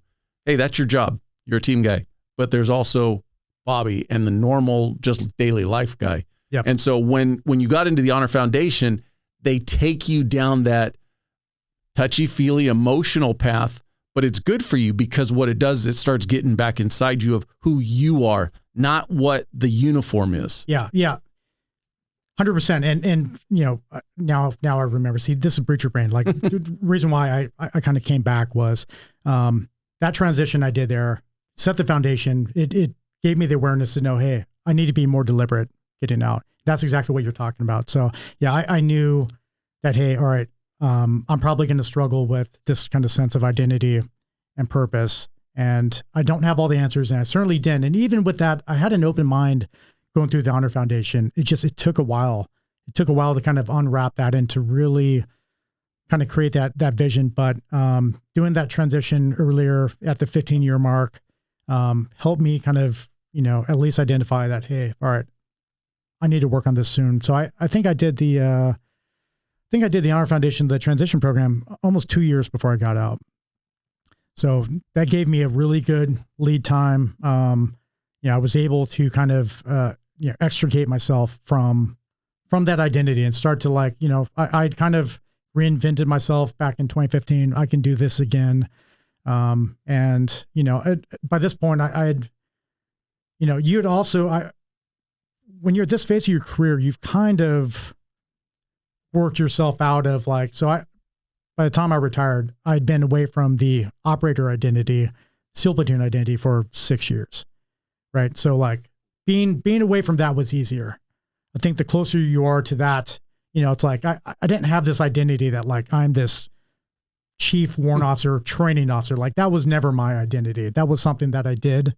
That wasn't, being a SEAL kind of writ large was my identity, but, further removed from being a platoon guy, I was able to kind of extricate myself from that slowly. And then, that whole self-exploration was key for me there. And what I walked away from that program, which I'm extremely grateful for, is a set of priorities, kind of like some guiding principles on what I should, how I should design the next phase of my life. And what I mean by that is, pick a career that is kind of checking these boxes, right? So I prioritize, where making money fell on that list. I prioritize where, traveling, being away from my family or working long hours was on that list. So I had my set of priorities, which, helped me kind of make the decision and the leap to do kind of what I'm doing now. But yeah, that's kind of where it happened. When you were making that list, were you already thinking your own business, or did that list push you from a corporate or company job to your own business? Yeah, I'm kind of the accidental entrepreneur. I didn't really, there's been a couple times in my life that I just kind of fell into something. It was just kind of like, being open to something and letting the universe kind of push me one way or the other. That's how I fell into becoming a warrant officer. I mean, I had like no thought into it. It's like, oh, that's a great idea. And I just jumped at it. And, for someone who the last kind of decade has probably developed a reputation for being like a good planner, someone who thinks ahead and does that. I've had these periods where I suddenly just kind of, leap a different direction. So no, what I left there knowing, I still didn't know what I wanted to do as a career, but I decided to go to grad school. So UCLA has a outstanding executive MBA program. So it's a part-time program. I did their biweekly program. It's a 2-year program, but basically meant every other weekend I was going up to LA and doing classes, and then, like loads of classwork in between that. But that was something that I felt like I needed a bridge to the outside. Was it a veteran specific program or a generic master's program? No. I think they would be insulted if you called them a generic program, but my apologies. No. I'm an SC fan anyway, so I'll probably insulted. Yeah, it's all good. Go Bruins. Yeah. So no, it was, open to the public. Yeah. No military focus. UCLA has a handful of MBA programs. They have a full-time program. They have the, what are the other ones? The FT-MBA, the full-time, or basically fully employed, MBA program. And then they have the executive one. The executive one, basically is kind of folks that are, deep into their careers and they're looking for a career change, or they're looking to, develop their skills to kind of go up to the next level to kind of corporate leadership. So, felt that was well suited for me. And I love the idea to, kind of get into business. I figured I was going to be, you're out of the military. You're doing, depending on what you're doing, unless you're going to go back and teach or do something, you're going to be in some sort of, commercial sector. So I didn't know what I wanted to do, but I knew probably business was going to play a factor there. So I thought I would go get smart on as much as I could, and then network. That was kind of my thought. What I think is good that you did, though, because there are a lot of colleges that offer these master's programs that are veteran specific, in the sense that they really try to encourage, hey, you're going to be amongst a bunch of other veterans while you're going through this program. And I think for some people, that first transition out, maybe they really need that. They need to be amongst other veterans to slowly walk out of the military. Whereas you chose a program that wasn't catered to veterans or amongst other veterans. So you basically took the leap and said, hey, I'm just going to get back into the real world and be amongst normal people. Yeah. Normals. That's a great way to put it. And well put. That was, so in the Honor Foundation, I had the ability, like, they have you interacting with civilians, right? So there's some kind of public speaking stuff that you do, telling your story. So you learn to start getting comfortable telling your story. Did some mock interviews, did some stuff like that. So I felt like it was all accidental. I didn't design what I did, but I'm very happy with what I did. And I think it just, helped me develop in such a way and gave me confidence at the right times and helped me kind of, transition from being this military guy to being a normal. And, the other cool thing about school is it's also like a safe place, right? Like it's not like, I'm getting hired by a company. And then, if I fail or stumble, I'm totally screwed and my reputation is sullied and all this. So it's like, it was a great opportunity. I met some wonderful people there, classmates who became friends. I wasn't expecting to make friends there. I figured I only make friends with team guys, right? But it was such a great experience. And that allowed me, just from the Honor Foundation through going to school, those blinders slowly kind of moved away. And I think, at the time when I was heading to UCLA's program, I'd at least told myself, whether I believed it or not, that I was going to get into management consulting, so it's kind of like, you get out and it's like the frogman jobs you could do. It's like, all right, you can get out and you could, go work for some 3-letter agency. You can go do like security. You can go like, kick ass in finance or do something like these kind of like, very. There seems to be set pathways that for a lot of the guys coming out of the SEAL communities of what most of them kind of tend to go towards. Yeah.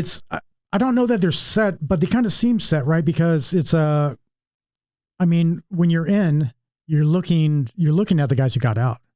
And those are the dudes that you're like, okay, well, I can do this, this, this, or this. And that's kind of what I was thinking was like, okay, I know this guy who got out and did this. I can do that.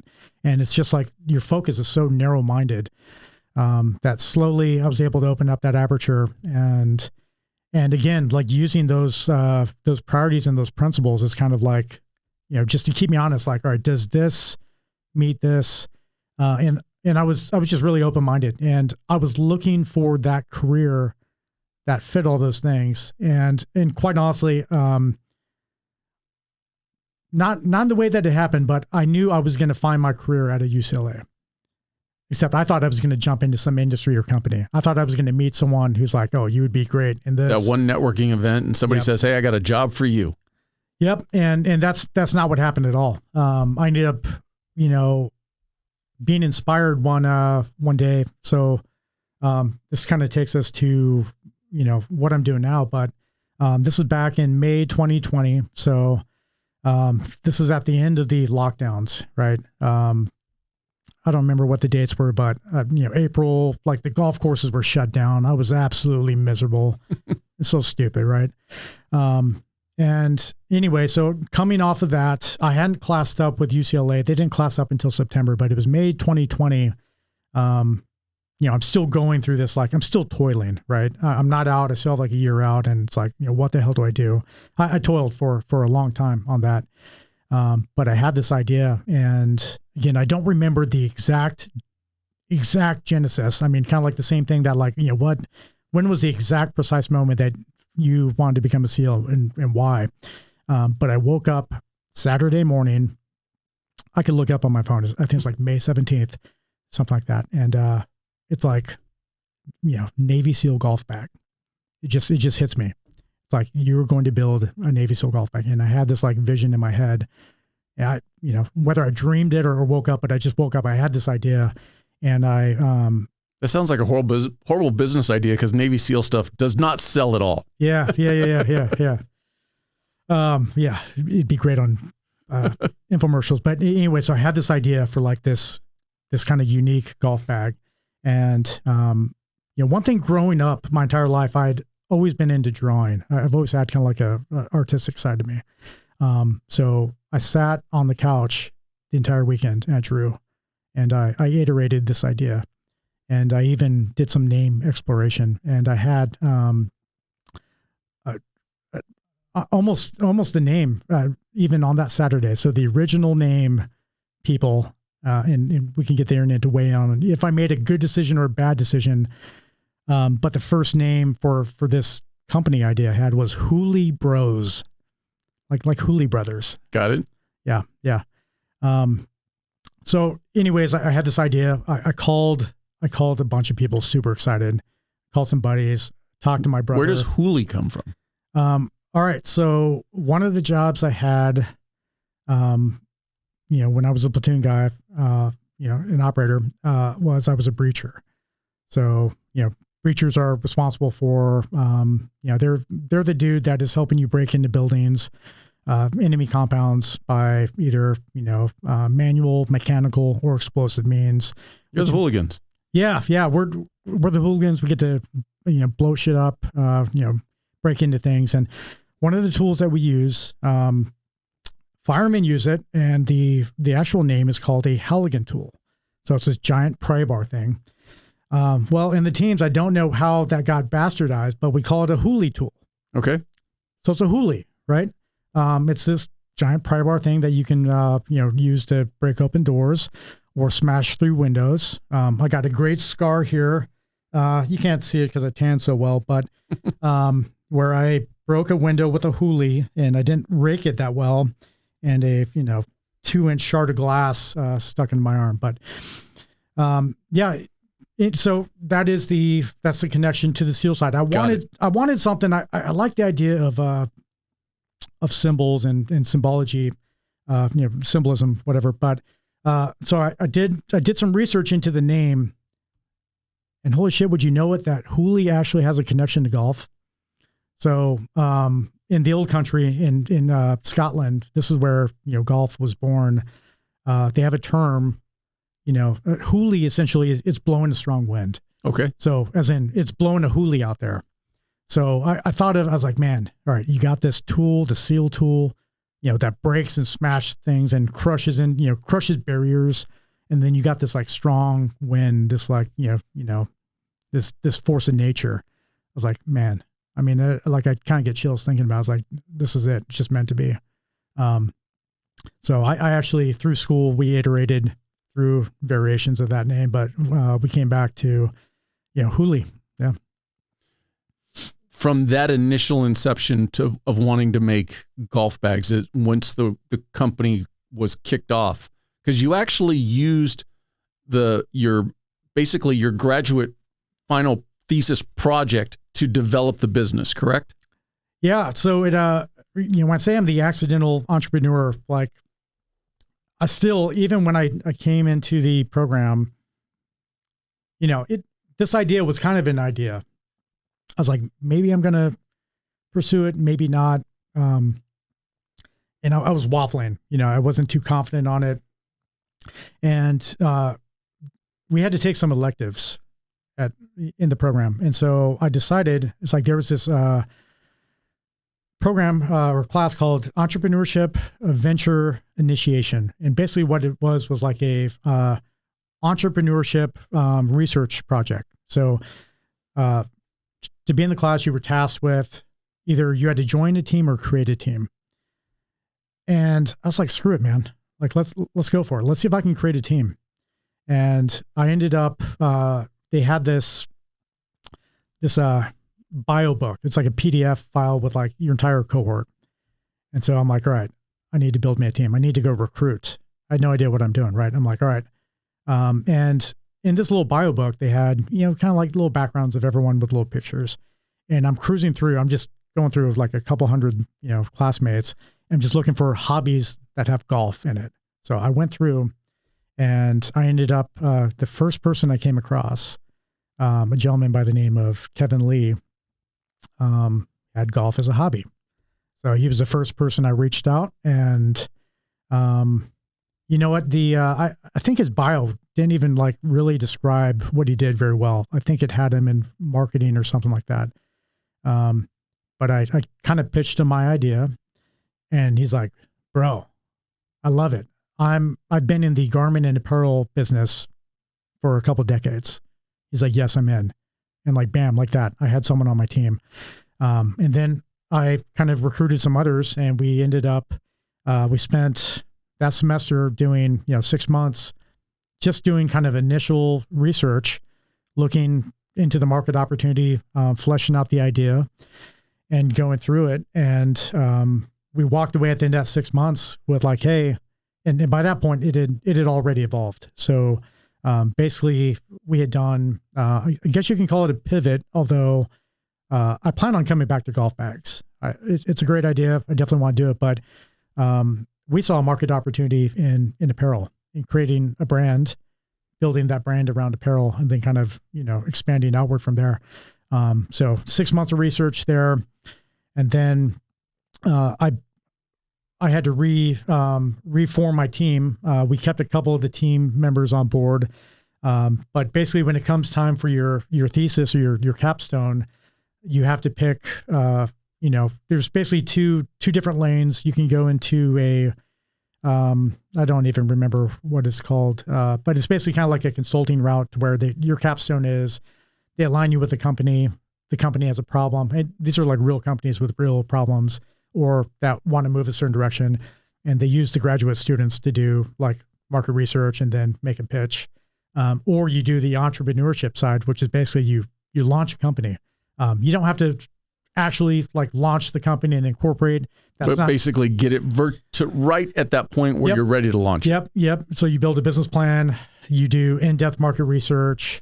So yeah, I built a team of 6, and we spent the next year building Hoolie. And I mean, what a great, so the accidental entrepreneur, like I had no designs of doing that route. It just kind of happened. It wouldn't have happened if I didn't take that leap of faith of just doing that one pitch, just trying to recruit that one team. I mean, that was, tough for me. It was, I just didn't see myself in this lane, and suddenly I'm like pitching and selling shit, like I just didn't envision myself like that. But I had opened up the aperture that I was just like, open to new opportunities and, open to these different pursuits. And, what I slowly learned throughout this process was, shit, man, I kind of like doing this, like I like the idea of building something. I like the idea of creating and forming teams and setting a goal and moving a team towards that goal.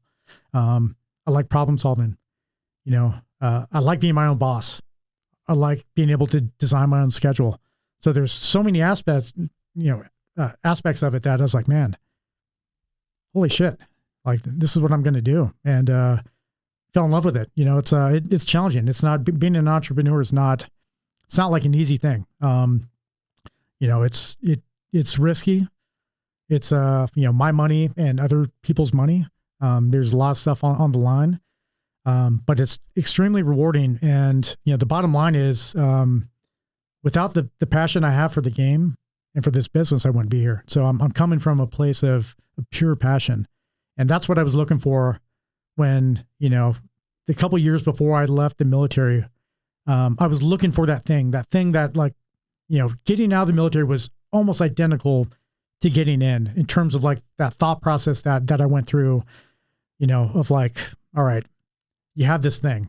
It's like, okay, is that the thing? Like, am I going to do that? Can I do that thing? You set your goals on this, and then you go through that kind of research phase of like, all right, can I do it? And how do I do it? And can I make it? Like, can I actually succeed?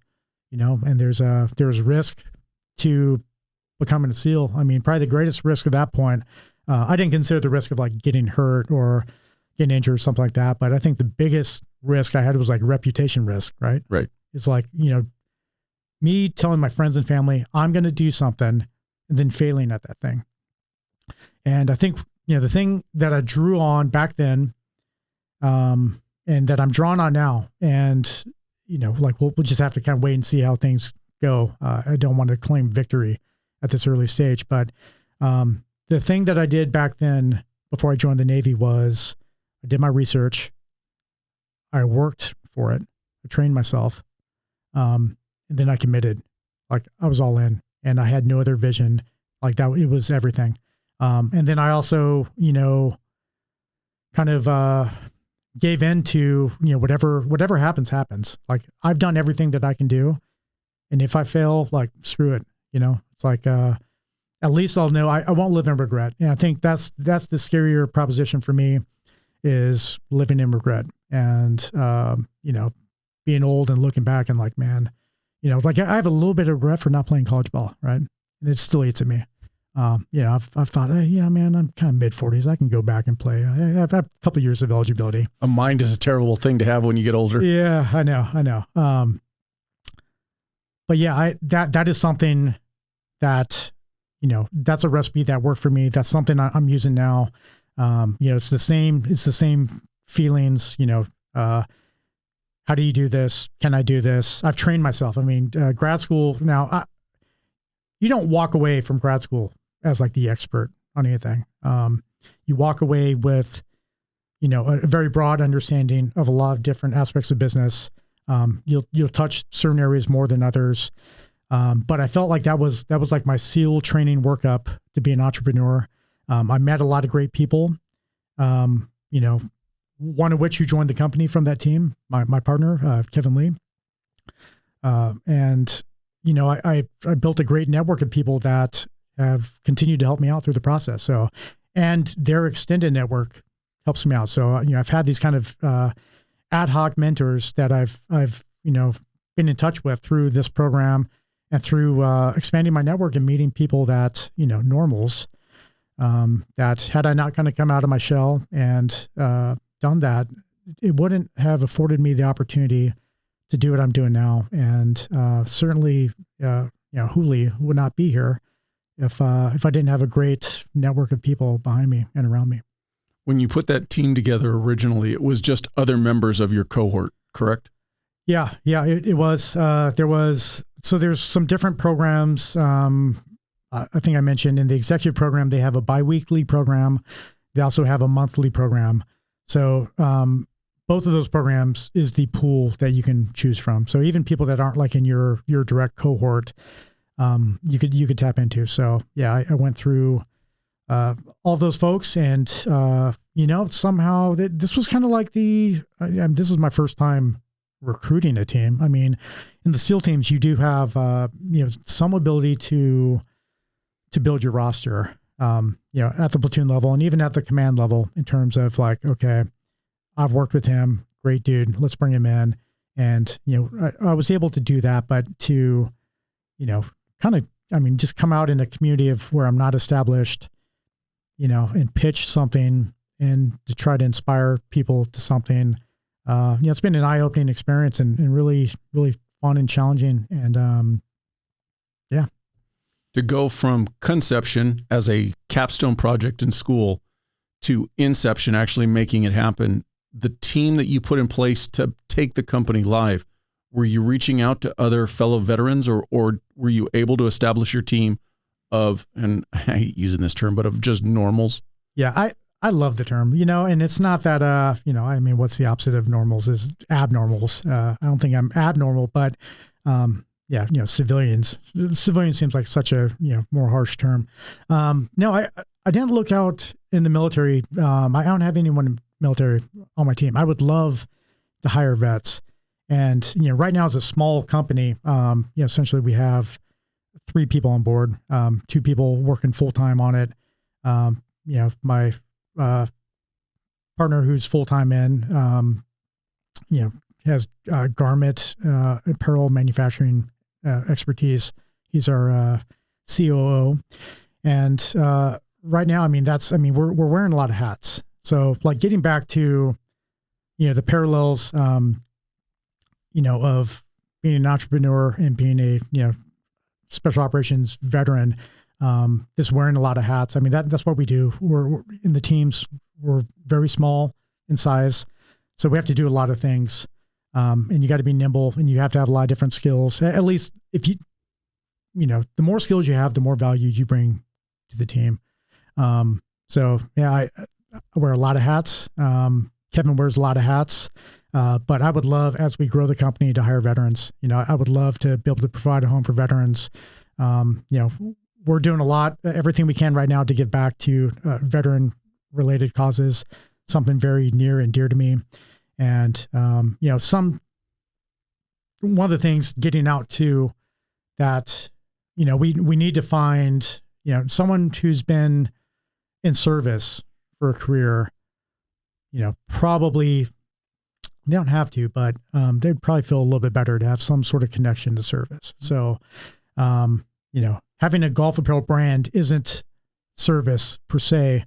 But we're finding opportunities to, funnel proceeds to veteran related charities. So that's something I would like to continue to do and to grow, and makes me feel better about what I'm doing here. And but building that kind of purpose in multiple ways, has helped me to have a successful transition. Taking an apparel company live, just in this limited time, what are some of the hurdles and lessons that you've already learned for somebody who might be interested in starting an apparel company? Yeah, it's a supply chain, man. That's the biggest one, is starting from scratch in the apparel business, finding the right partners that will, even open up their doors to you. So there's a thing in the, manufacturing side. I'm sure it pertains to all sorts of domains, industries, but minimum order quantities, right? So as a startup, the kind of playbook is, you start lean, you start lean, you minimize your cost, and then you build up your growth from there. Well, one roadblock to that is these companies sometimes have pretty high MOQs, which would seem absurd for a startup, right? So, when you're talking thousands of units, especially when you're self-funding in the beginning, it's like, okay. So finding the right partners, we had some challenges there. Kevin was great. I mean, this is where he excelled and brought a tremendous amount of value to Hoolie. We're finding the right partners to work with. And there's a handful of partners. There's, I was ignorant coming into apparel. Like I had not thought about the clothes that I wore ever, like the details, like you take them for granted. You got some embellishment on your sweater there. It's like, okay, well, someone is doing that, right? The label on the inside of your shirt, someone is doing that. You got buttons, you got zippers. At the end of the day, you have a dozen or more parts of the supply chain who all play their own key role, all have their own MOQs, their own timelines. So my advice to an entrepreneur looking to get into apparel, e-commerce, whatever, is find some people in the industry to help you out. Particularly trying to wrangle the supply chain. Try to find people on the marketing side who've done this. There's plenty out there, especially if you're a veteran. There's a lot of folks who have just shocked me by opening up their doors or, responded to direct messages. Like I had no social media prior to, I had started LinkedIn, I don't know, maybe 2 years ago. And I had no other social media, but I've learned, especially through LinkedIn, it's a great place to connect with people. And people are, I've reached out to CEOs and other folks, and they've actually replied back. And it's like, great, have a conversation, go learn something. So I'm constantly looking for opportunities to engage with people and to learn. And as the chief executive of my own company here, trying to learn how to be, a CEO and how to grow this company. All the while, I have no background in any of this. I have no background. I do a lot of design work. We have a great designer as well. But I do a lot of the design stuff. I'm doing the marketing stuff. And, every day I'm learning something new. I'm developing myself, trying to improve. Now that you're in the industry, are there any industry specific network or networking groups that somebody could get into that wants to get into the apparel business that maybe you didn't know about now when you were first getting into it? Yeah. You know what? I don't know any off the top of my head right now. I've been, with this startup, I'm a little bit front side focused and my blinders are on a little bit more than I would like, because I'm so focused on the tactical issues that we're dealing with that, once we get our legs underneath us a little bit, I think, there's tons out there. But yeah, I haven't really done much with that yet. And not to underplay at the end of the day, it's so much of what occurs in our life is connections that we make with people. You had the opportunity to connect with somebody who not only had golf as a hobby, but who brought apparel, related marketing to the table. So that's a huge breadth of knowledge that you got fortunate enough to interact with. So, unfortunately, not everybody's going to always have that great opportunity, but I would say that would be one of the things to look for is try to find that person who can leverage a lot of skills that already comes to the table with you. Yeah. And I'll take it one step back is you have to create some opportunities, right? So it's like, if I don't go to the Honor Foundation, I don't know what I do after that. If I don't go to UCLA, I don't know how it plays out. And we can second guess everything, but the point I'm trying to make is I put myself in positions to create opportunity. And so just the fact that I showed up somewhere and we're able to interact with different people, create these opportunities. It created everything. I don't know what I'd be doing, but I promise you I would not be launching a golf apparel business. It's like the most ludicrous thing, for a career SEAL to do, to take a leap of faith, who's just a passionate golfer, has a love for something, to take a leap of faith and build an apparel company. It's nuts, man.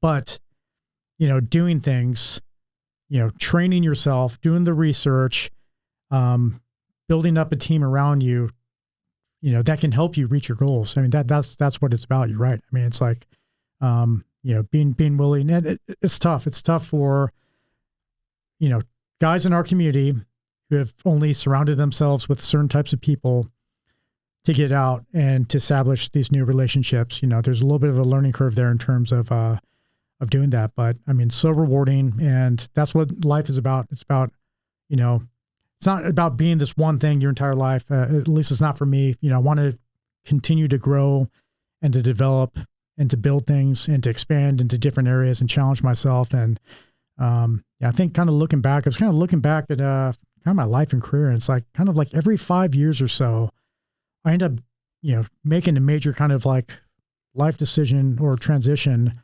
That's fun for me. I think doing the same thing and growing old and doing that one thing, I don't know, it's a little bit tedious. One of the things I've always said that I think is a benefit to the military as opposed to the first responder community, many of us, we sign our name on that dotted line day one. It's literally, hey, 20 or 30 years from now, check back with us if you want to retire. Where at least the military forces you to reevaluate your life on a 4-year increment, a 6-year increment, and then puts you in a position as, do I want to stay with this? Do I want to move on? Mm-hmm. And then something else I want to hit on is you used the word mentor. Once you kind of got into the UCLA program and started looking at doing a business, but even the importance of finding even just when you crossed the bridge and went the warrant route, maybe finding a mentor then. Yeah. So it's a lot of woulda, coulda, shouldas that, you look back on your life and say, where could I have been today if I'd done A, B, or C? Yeah. And, the thing with mentors is, for those of you out there, I don't think you have to go to someone and say, mentor me. No. What finding a mentor is for me is finding someone who's doing something or who's in an area that you want to be in, who's got some expertise there.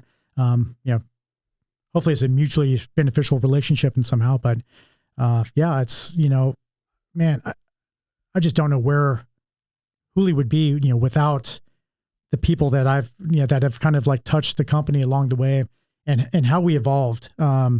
It's ridiculous, man. I hope that we're successful and grow. And someday I can share our like origin story because it's silly. Like I have the old PowerPoints, the way we were kind of presenting ourselves and in the imagery and the things that we were doing. I mean, it's changed so much over the last 2 years.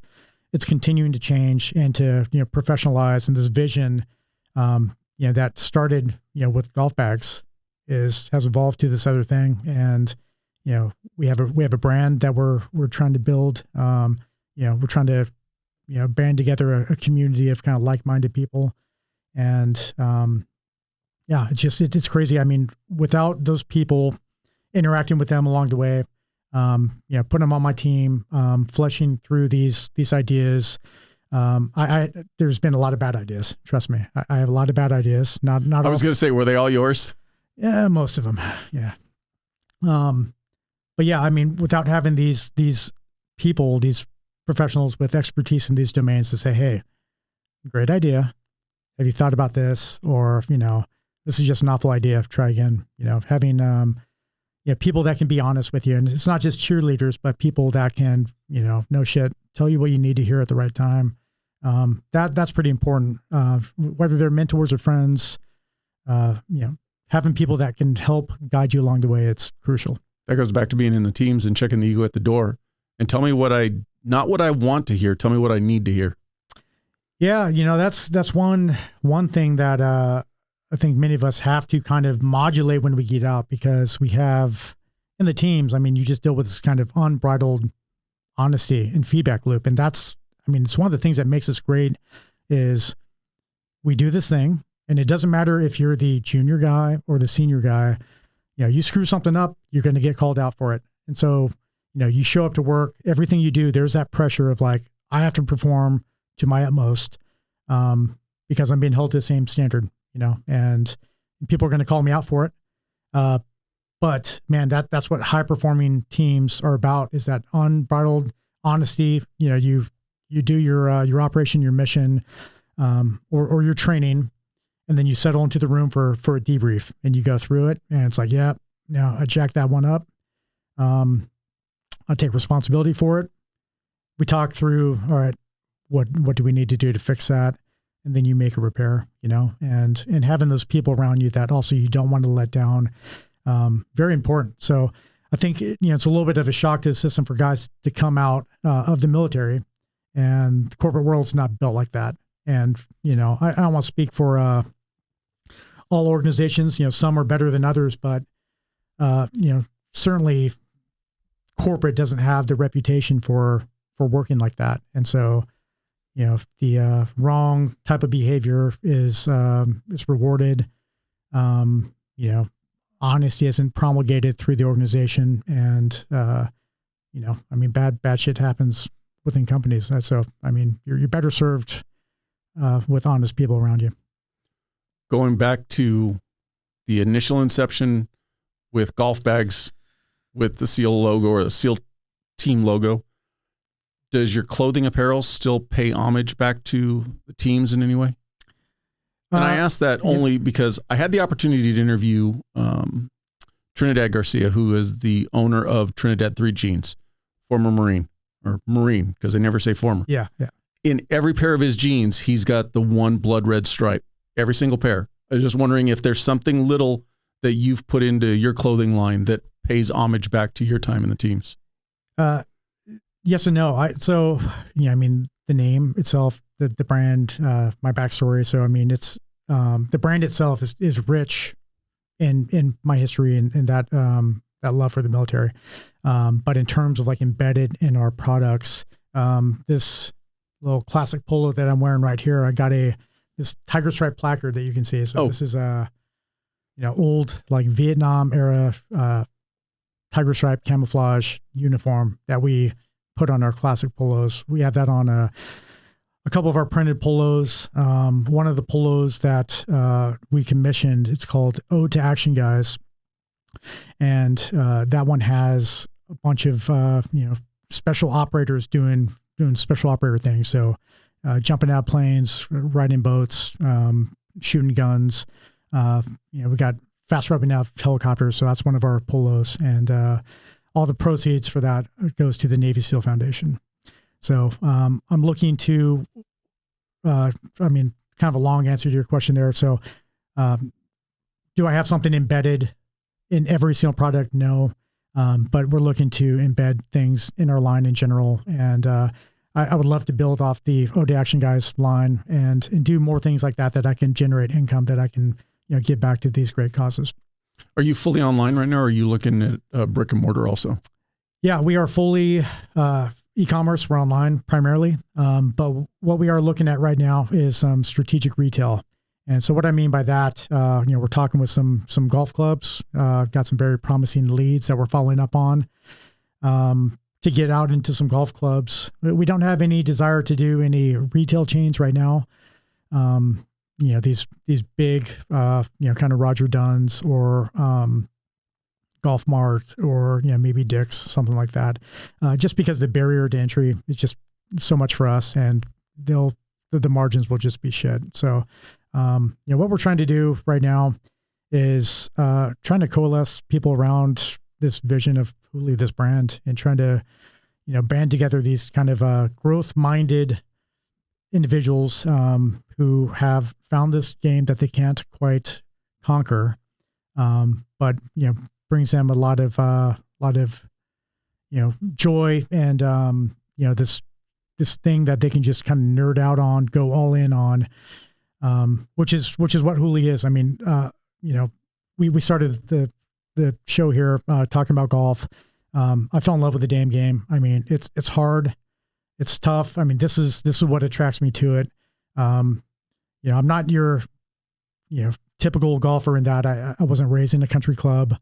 I grew up playing gritty sports, football, wrestling, baseball, getting my hands dirty, in the military, Navy SEAL. It's like, probably golfer. If I meet someone, for the first time, they're not saying, oh yeah, obviously you're a golfer, dude. But there's I've found and part of what became the inspiration for the brand is like, what makes us different? Who are we, et cetera.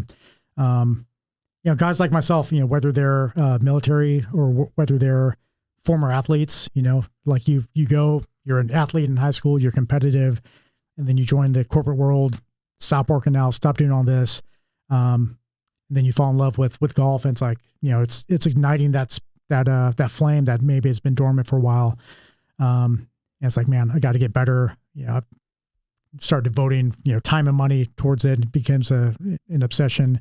You got professional athletes that playing at high level, that love golf. I mean, and I think we're all attracted, these kind of, these go-getters, these grinders are attracted to golf for the same reason, in that it's this thing that they can't conquer. No matter how hard they try, it's tough. I mean, you're a badass professional football player, and you go on the golf course and you're just as shitty as everyone else. It's like an equal playing field where you can build up from scratch, check your ego at the door. Doesn't matter what you do coming in. You can be a total nerd and just be awesome at golf. And, I golf with that guy and I'm just like so envious, like, you bastard, been trying to this, for a dozen years, countless hours and days of practice to just be mediocre, but, that at its core, hard people doing hard things who fell in love with the game, growth-minded individuals. That's where like my unique background comes in, giving these folks a brand that they can call their own. That's what we're trying to do at Hoolie. Well, I appreciate your time, and I wish you continued success with the company. Yeah. Awesome. Thanks, Paul. Thanks for having me.